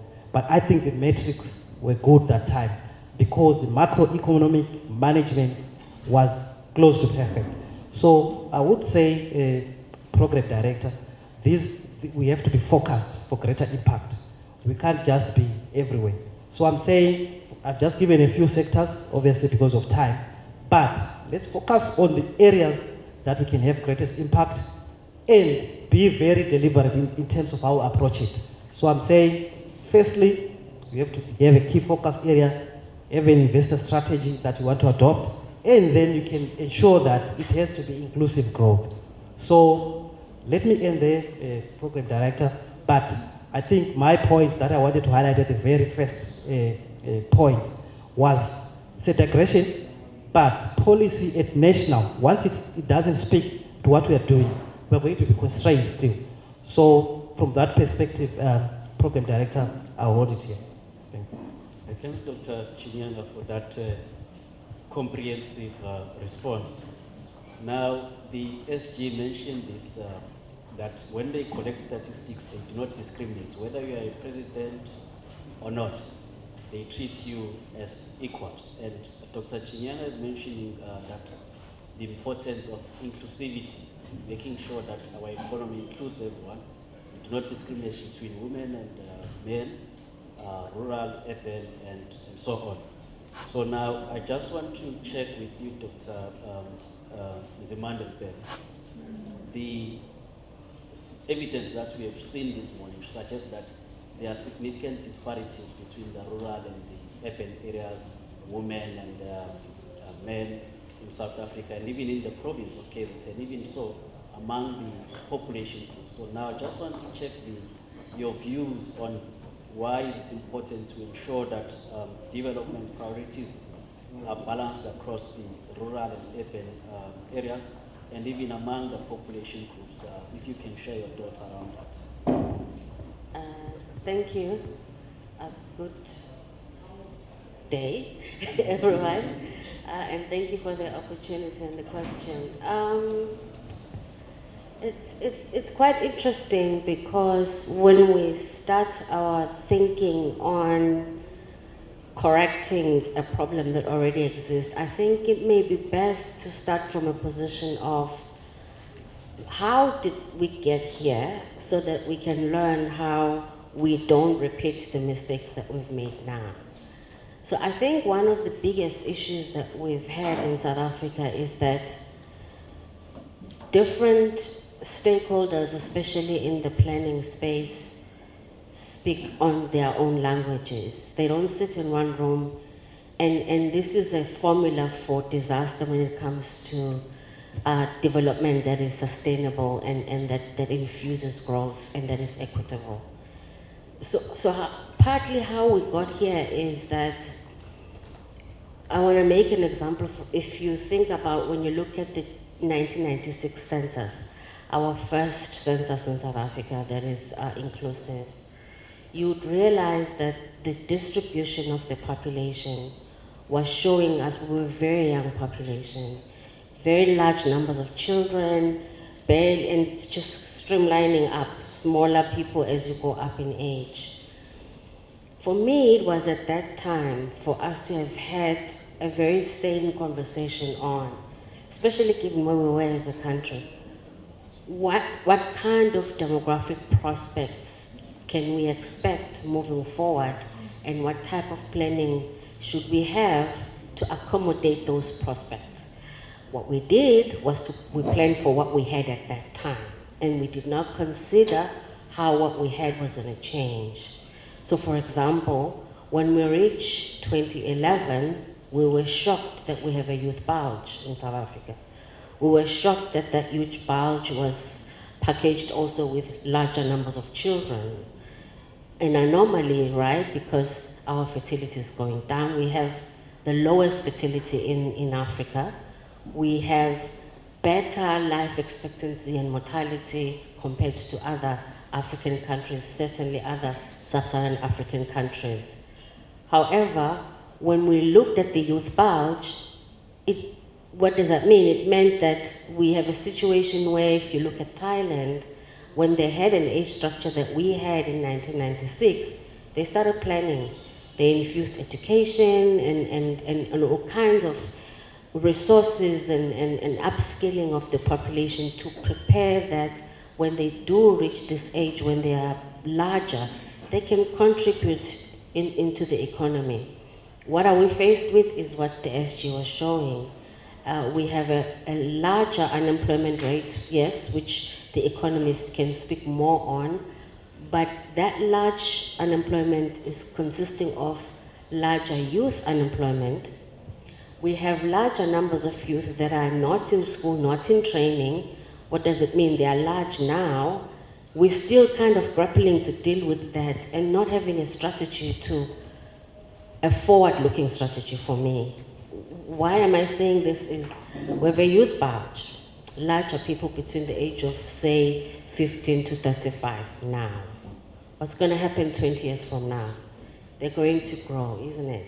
They're going to reach upper ages of exiting the employment age, right? And that is and they wouldn't have contributed to the economy. They wouldn't have accumulated for themselves when they reach, elderly population. Then they reach 60, right? Which means if we're talking about old age pension now, the economists will tell us that in 20 years from now, what is the state going to do when we have the largest size of the aging population that we've ever had? This is the reality of South Africa for me, that when we look at the population prospects, we don't bring in all expertise, I would say, to understand just as much as we have to really infuse the economy and deal with infrastructural issues. We have to also think about the population that we are looking into. Now, coming into the imbalance, that's exactly the issue, that when you look at women, many strides have been made, right? I mean, women are now more represented in many spaces. If you look at gender indicators, we were talking about it just the other day, that part of the problem is that the ones that are left behind are left too far behind, right? So the equity levels, things are not looking good now, but I don't see a strategy for us to bring in issues to sort of deal with that now, because it's going to get worse. When I'm talking about this at a national level, it gets worse when you cascade down. If you look at KwaZulu-Natal as a province, we have this age structure that is much similar to South Africa, mostly because of eThekwini municipality, which, as indicated, takes a bigger bulk of the population. But let's look at the rural municipalities. You go to Mkhanyakude, they have a very young population. They look like we looked in 1996, right? If you go to a number of rural municipalities like that, why is it like that? We still have a higher levels of fertility that are packaged already with high levels of out-migration, but also it's one of those dynamics that suggests that you don't see how such a population will ever produce economic boost or the preparedness of the children to contribute to where they actually are. So it's a very, for me it's planning. For me it's about, I always advocate for, I do a lot of work in advocating for evidence-based planning, right? And at municipal level, we do a lot of work with municipalities where it's about, let's look at the IDP, for example. Open it up. We've looked at IDPs, which are master plans, and we've had very interesting discussions with eThekwini municipality with my colleague Hope on this, that when you look at IDPs, which are supposed to say, this is who we are and this is what we are planning to do, they don't know who the population they have is. There is no evidence. Stats SA has the data, but the data does not cascade into evidence that is then measurable across time. So that's, to me, I think if we can maybe start that discussion on putting evidence there so that when we can track it, so that next year or 5 years from now, when eThekwini is, well, eThekwini is doing better, I must say, but other municipalities, you can say, how well have you done in this indicator? Right now, we don't have indicators that we are tracking for development, especially when it comes to addressing imbalances in the population. Thank you. Before maybe I give Mr. Ratiaya the last part, I want to check with Dr. Chinyanga first as a follow-up to what Dr. Nzimande is mentioning. She's mentioning a very crucial point here, and a challenge that we have been experiencing as a kind of unemployment, especially the youth unemployment. And if you consider the numbers that were presented this morning, they've shown that in KZN we have a very youthful population, of which nearly 33% of the population is comprised, is made up of the youth in the province. So, Dr. Chinyanga, I just want to check, how can we leverage this youthful population to grow these promising sectors that Mr. Ratiaya was mentioning earlier, based? Yeah, thank you so much. That is a very interesting, question, and then I'm glad that, you have asked it. And then Dr. Bele also brought the issue of, the planning that we need to do, but backed by evidence. So as Etokwini, we took this issue of evidence very seriously, right? Most especially from the economic development side. So for the past few years, we've been embarking on a very interesting, projects that that are helping us to start, doing our planning and then the conceptualization of programs and intervention based on evidence. So there's a bigger, project at the municipality level that we are calling it Durban Edge, initiative. It is all about data, right? And as you must be rest assured the data that I'm talking about, it is linked with Stats SA as well as, SARS, and then that is the data that we are getting from National Treasury Secure Data Facility that has been set up in Pretoria. So there's a project that we are utilizing to make sure that our interventions are evidence-based. Linked with that, it is the question that the SG has also raised in terms of, hey, if we really look at those numbers, and then in terms of where really is our investment going, and then is it backed by evidence? And I can give you an example with the token right now. So through this project that I'm referring to, we've learned, that in Etokwini, for example, we've got plus minus 61 areas that we call them industrial areas or industrial nodes or industrial parks, right, in Etokwini, 61 of them across Etokwini. And then within those industrial areas, Etokwini generates almost 63% of its revenue from those areas, right?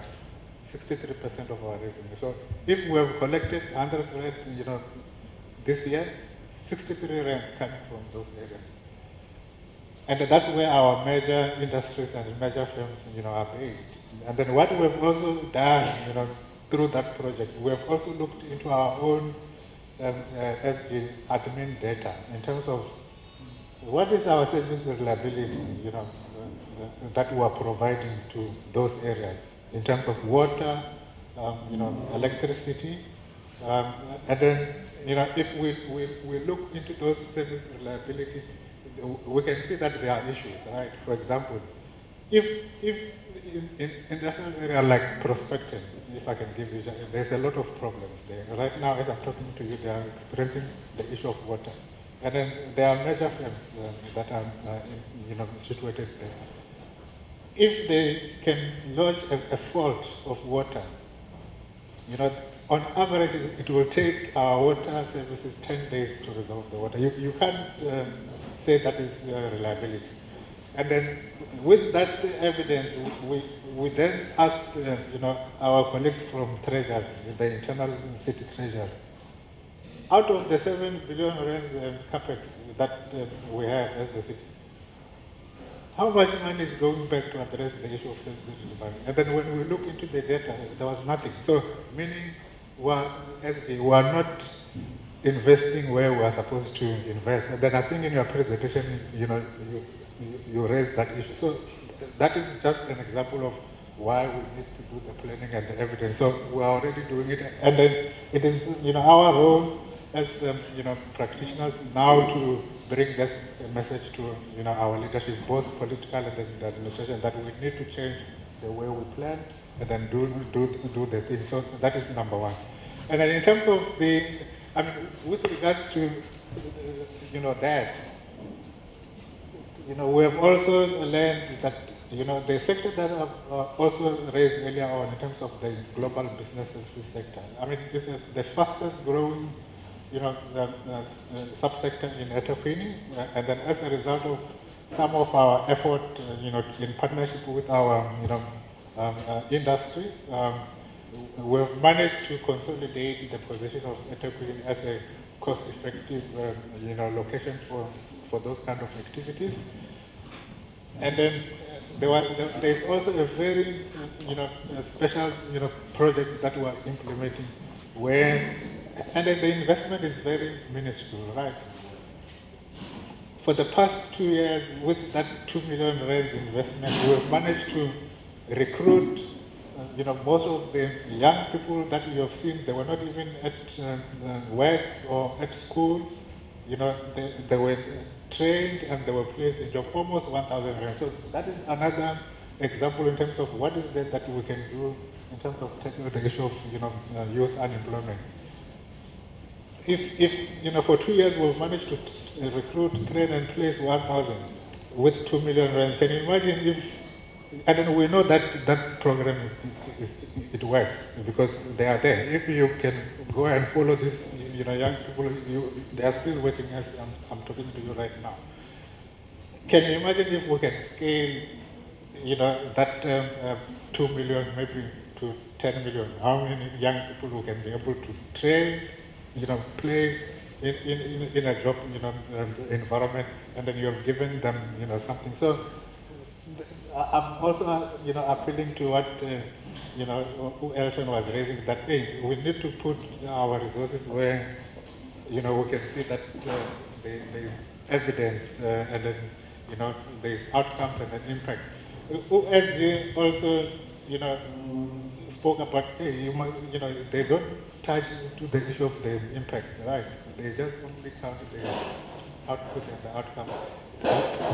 For us, we need to be worried about the impact, right? In terms of, I'm putting this 2 million rand into this training program. The impact is those young people that we have recruited. After 2 years, can I go back and then see if whether they are still employed or not? That is the impact. And for me, by the example that I've just gave it to you right now, we can demonstrate that this intervention, works because those people that were trained, placed, they are still in employment. So I'm appealing to, the leadership, within the province as well as the city, that yes, it's a program, yes, the sector, fastest growing sector, it has an opportunity to absorb a lot of young people, not only into job opportunities, but to skill them, and then for life. So let's work together, let's scale what is working, and then, there's evidence to back that. I'm not just making up these numbers. So that is the, the example of, success of one of the programs that, we have implemented and we are currently implementing in partnership with the industry. All that we require really is to scale the program by investing more into, this program. And then in terms of the example that I gave earlier on with the industrial areas, it is just back to the basics. Let's make sure that if there's a fault, for electricity, within, it shouldn't even take 8 hours. Within 2 hours, we should go and sort out the fault. And then in that way, we are going to, give the industrialists, the business community, some sort of a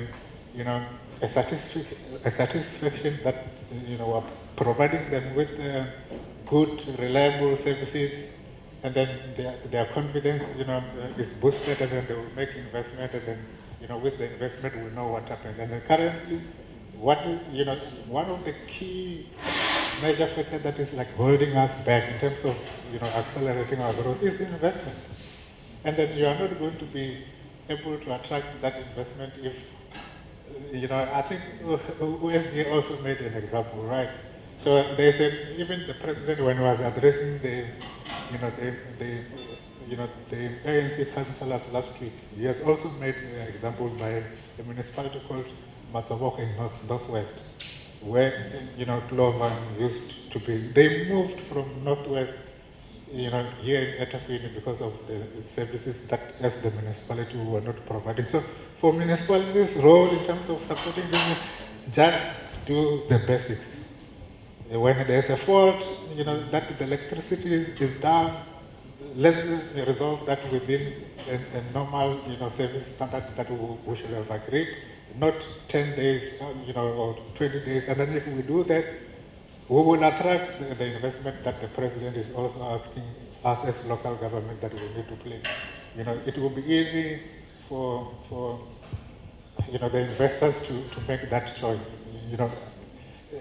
The other issue that is related to that, it has also been shared here, by the SG, that, if you look into the growth of the economy and then even the population where they are going, as KZN, we are losing the people, even the firms.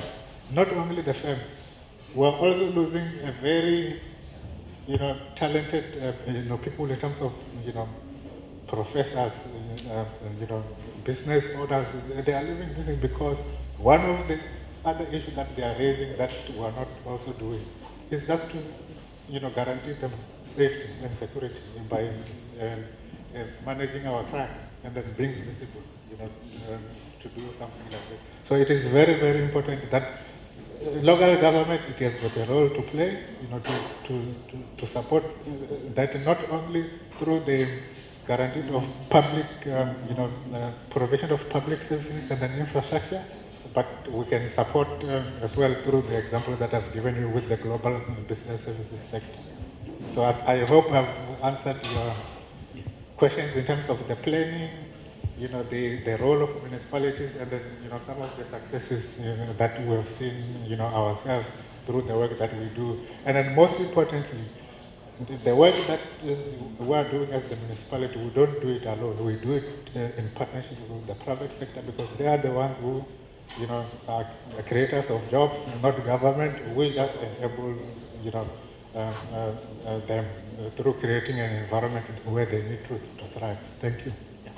Maybe in closing, and I think we have had strong insights from our panelists. I will take maybe 4 questions, but before I do that, I'll ask Dr. Msomi and Dr.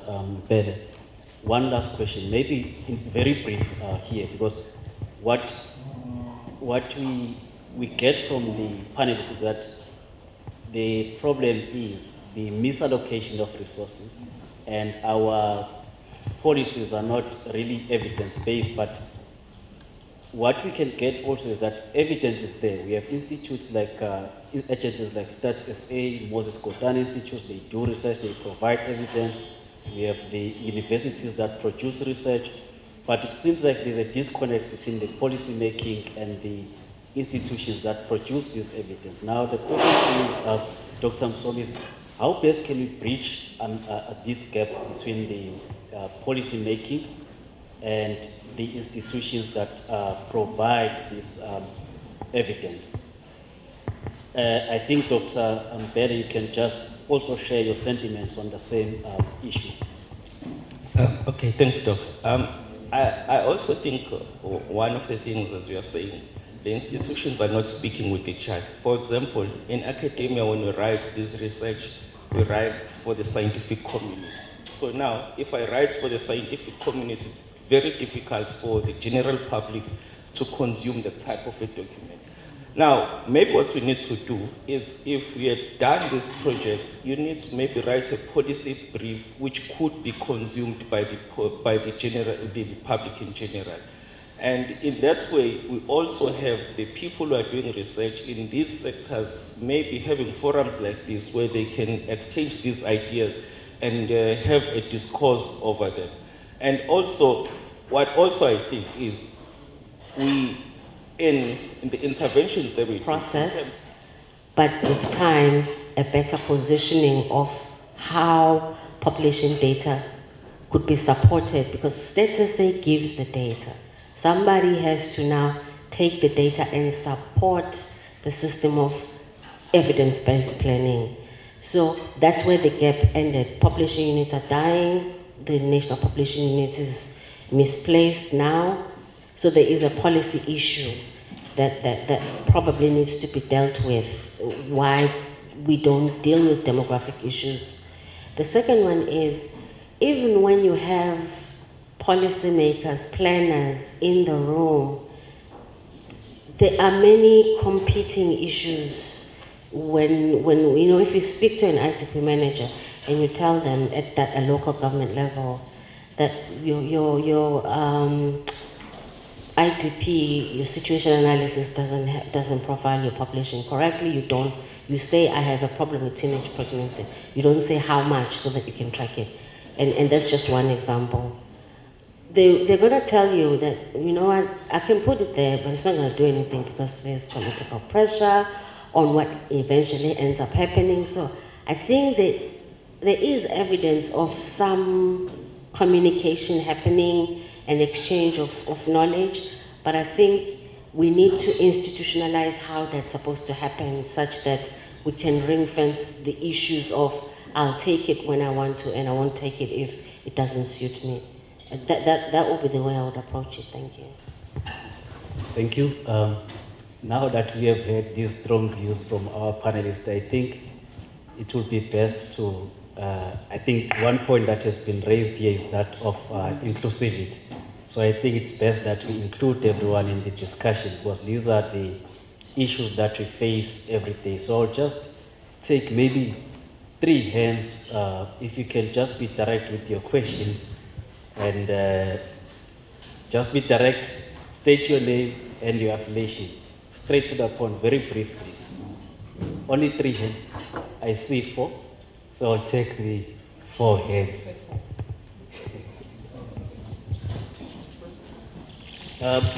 I'll start from this side, I'll just move like this. So you are the first name, then second sir, there at the back you'll be the third, and I saw the last hand that side. I'll only take those 4 hands.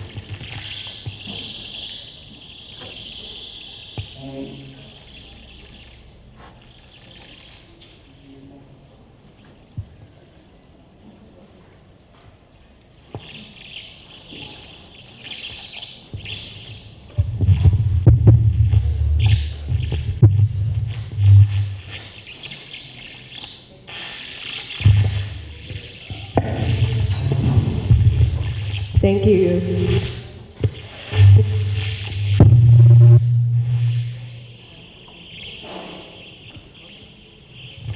Question is to Dr. Chinyanga.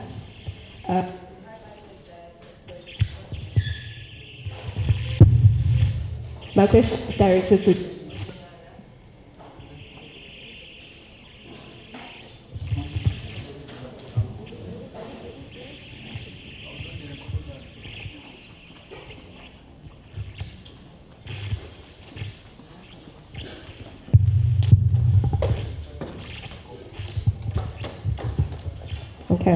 Thank you. My question is directed to Dr. Chinyanga. You highlighted that the real interest rates are high and you attributed that to restrictive monetary policy. In your opinion, as a researcher in economics, is there a risk that maintaining a high real interest rate, especially when inflation is largely supply-driven, undermines KwaZulu-Natal's development priorities? And also, what is the research that is conducted or prioritized to better understand this trade-off in terms of monetary policy impact on different income groups and sectors like informal businesses? Thank you.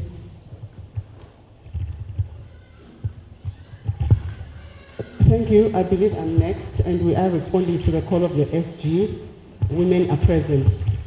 I don't have a question. I have a comment and a solution. And this is because I was once at an engagement hosted by the former Premier of KZN, Ms. Durban, and I asked a question. And her response was, Lungile, you are from government. You should be giving a solution, not asking me a question. So I'm going to raise the problem and also just propose solution that we can.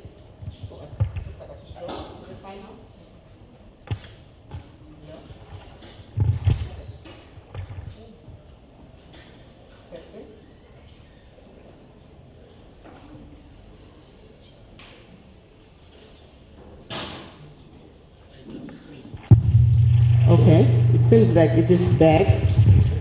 So I'm gonna pick on one sector.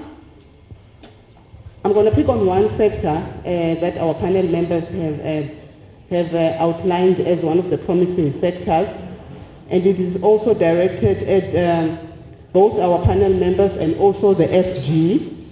We have an issue of, and this is what we found as Moses Kotane Research Institute thus far in our research. As we have said, we are still babies in the research. There is an issue of tourism statistics at local level that are limited. We know that from Stats SA side, there's the DTS, the Domestic Tourism Survey, but it talks about two things: travel patterns and travel expenditure. What about the in-between?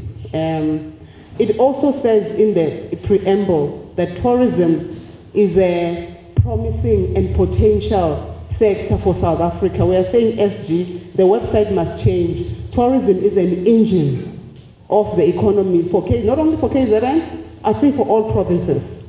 So let us expand it to talk about the specific of subsector tourism.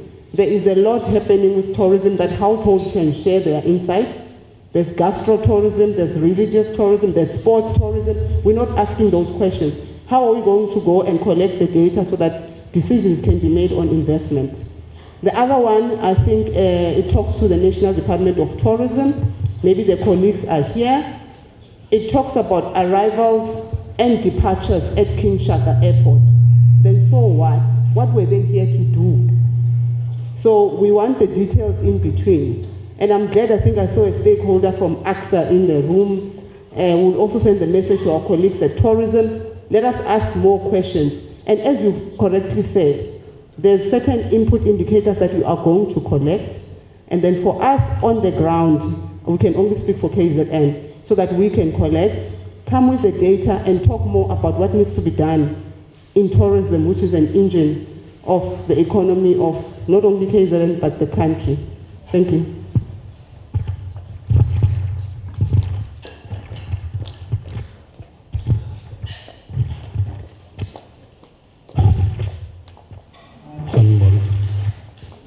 My name is Sane Lekubis. I'm also by default, my initials are SK. So I've got a few comments and other areas maybe where we can be assisted as communities, but I wanted to simplify what is happening.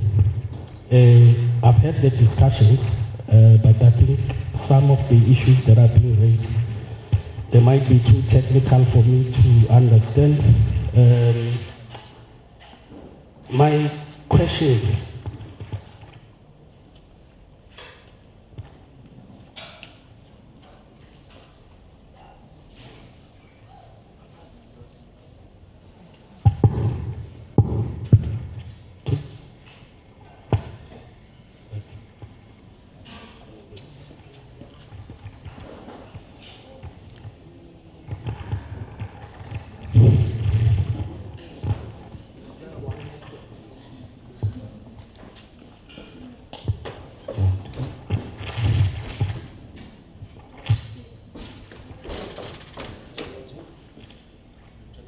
One, two. Yeah, so let me just explain. There's been some few observations that I've made. One, obviously, there's industries that the SG mentioned, it's the street food. Nabo Mama that sell it all. It's a contested space. There is a value chain. But we haven't had any information as to where the source, how the entire thing is supported in terms of agri-processing. It's something that really Moses Kotane can also assist. There's also areas where young people are very focused. It's music. I'm sure the gentlemen that are sitting here never went to school for a formal training just to control audio and mix sound. And we've seen that there is growth. There is potential. I was speaking to one of the friend of mine here, Jonathan, about the influencers. These are spaces that we are creating on their own, and then what sort of research is being done, what sort of models are being put in place, so that at least we can then turn these into good economic activities. And then there's another industry that has been neglected completely, which is the taxi industry. There is a lot of value chain in that industry that has not been exploited, which results into the violence that you see, because people don't have career path. I know that I'm a driver, the next thing I know I must be a taxi owner. I can't own a spares, I can't sell petrol, I can't do other things that are part of the value chain. So that information is also crucial, because it then gives interest to investors, especially for us who are African, who understand the environment, and then we talk to people who can fund. But people will want data. They'll say, where is data to back up what you are saying? And then you can't find that data anyway, so it becomes a problem. So I think that's basically my comments. But obviously to the SG, I was hoping that he was going to come in a colorful suit, but I think he maintained the vibrancy from the previous SG in terms of how he presented the presentation. It was very interesting. But another aspect that I also want to give as a challenge to all of us who are sitting here is that everybody seems to know the problems and everybody seems to know the solution, but it's what is everyone doing? Because we cannot be saying it's government, it's police, and then we've got Chinese that are selling, we've got Somalis that are selling, we've got Pakistanis that are cutting hair, fixing cell phones, and then they are not complaining about any police. So to some degree, I think we also contradict ourselves in terms of what we are supposed to be doing and what we are observing. I think at some point we need to stop talking and start acting. So whatever little that you can do in your own corners, let's then be active. Because we know the problems, we know the solutions, but we are not active. So that's the part that I would like to challenge everyone sitting here. And yeah, no, I'll stop there. Thank you.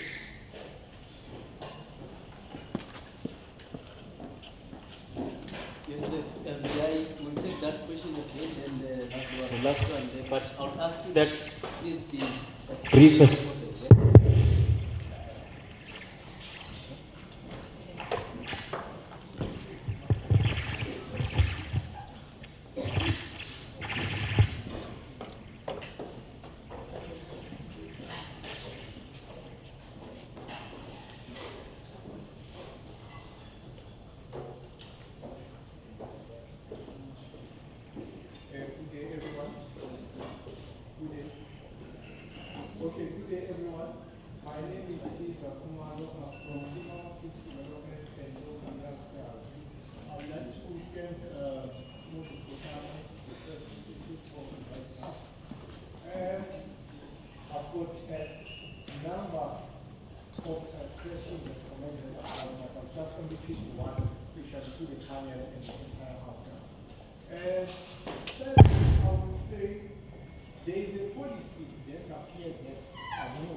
More on the youth labor in terms of that you can't use a youth that is 15 years below, 16 and below in terms of labor.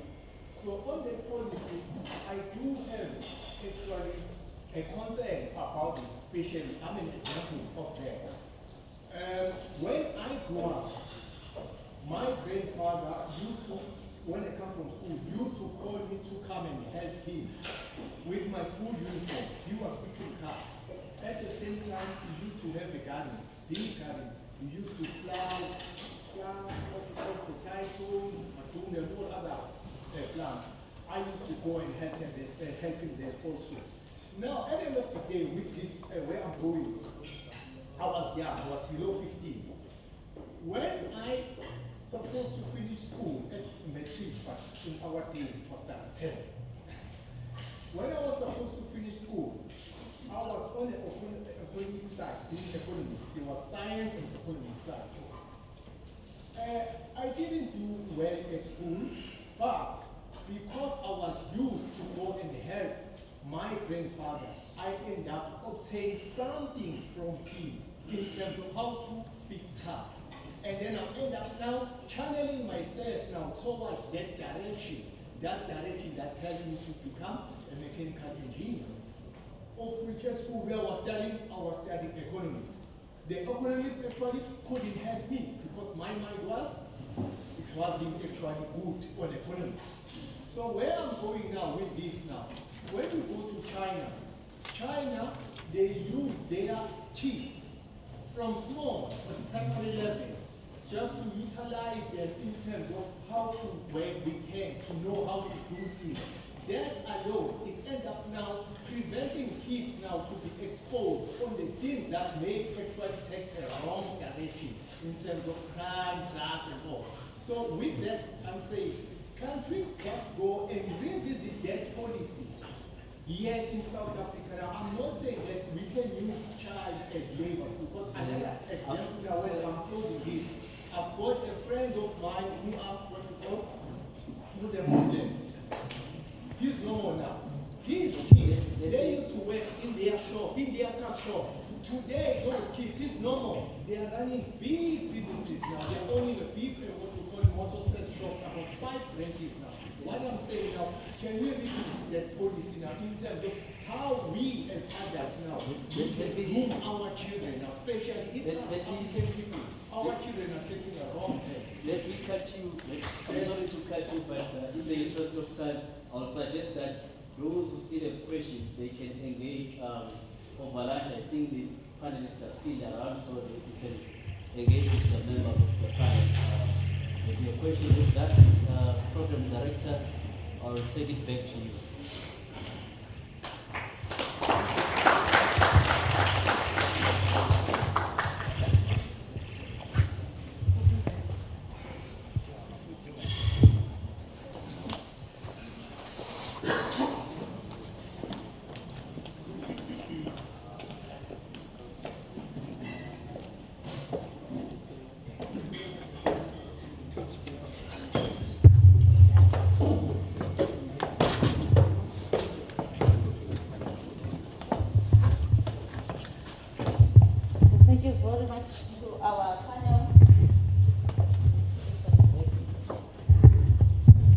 Thank you very much to our panel.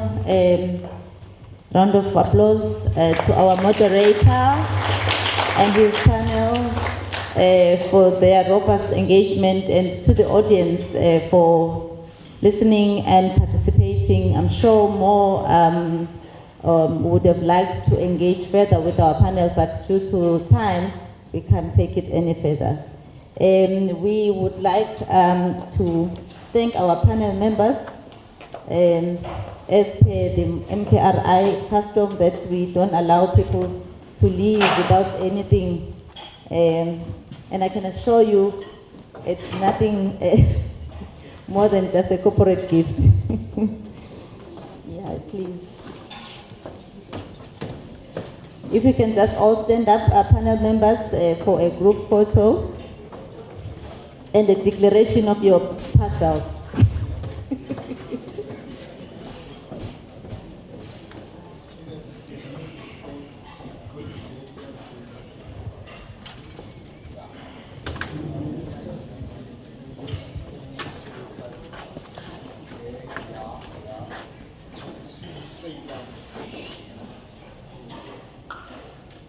Can I request our CEO and our guest speaker and Dr. Kunzelai to come up, as this is the last panel and this is the last session.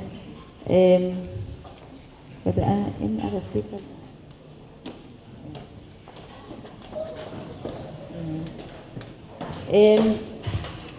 After the photo, our CEO will proceed to close with a vote of thanks.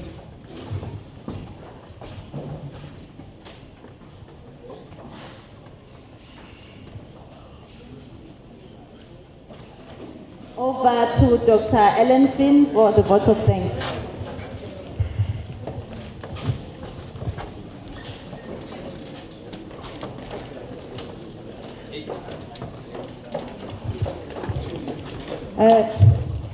We are always told that numbers never lie, and indeed, we've seen the picture. So if you've skipped the mathematics class or changed your course of study because of statistics, well, it's catching up with you today. And we have seen how beautiful statistics are and how we can use our statistics in our daily life. We also acknowledge the fact that as MKRI, we need to look at impact. While Stats SA is giving us the numbers, we need to look at the impact. You know, we need to craft recommendations. We need to shape provincial strategies and policies and provide reviews and insights to assist the planning of our province. Well, I would like to thank our beautiful program director, Advocate Lihlema Pipa, who is the executive for corporate services, who's also a legal advisor for the institution. Thank you so much, Advocate. We appreciate your directing the program. I would also like to thank the co-program director, Ms. Lungile Mhlaba, for opening the program or the session for us.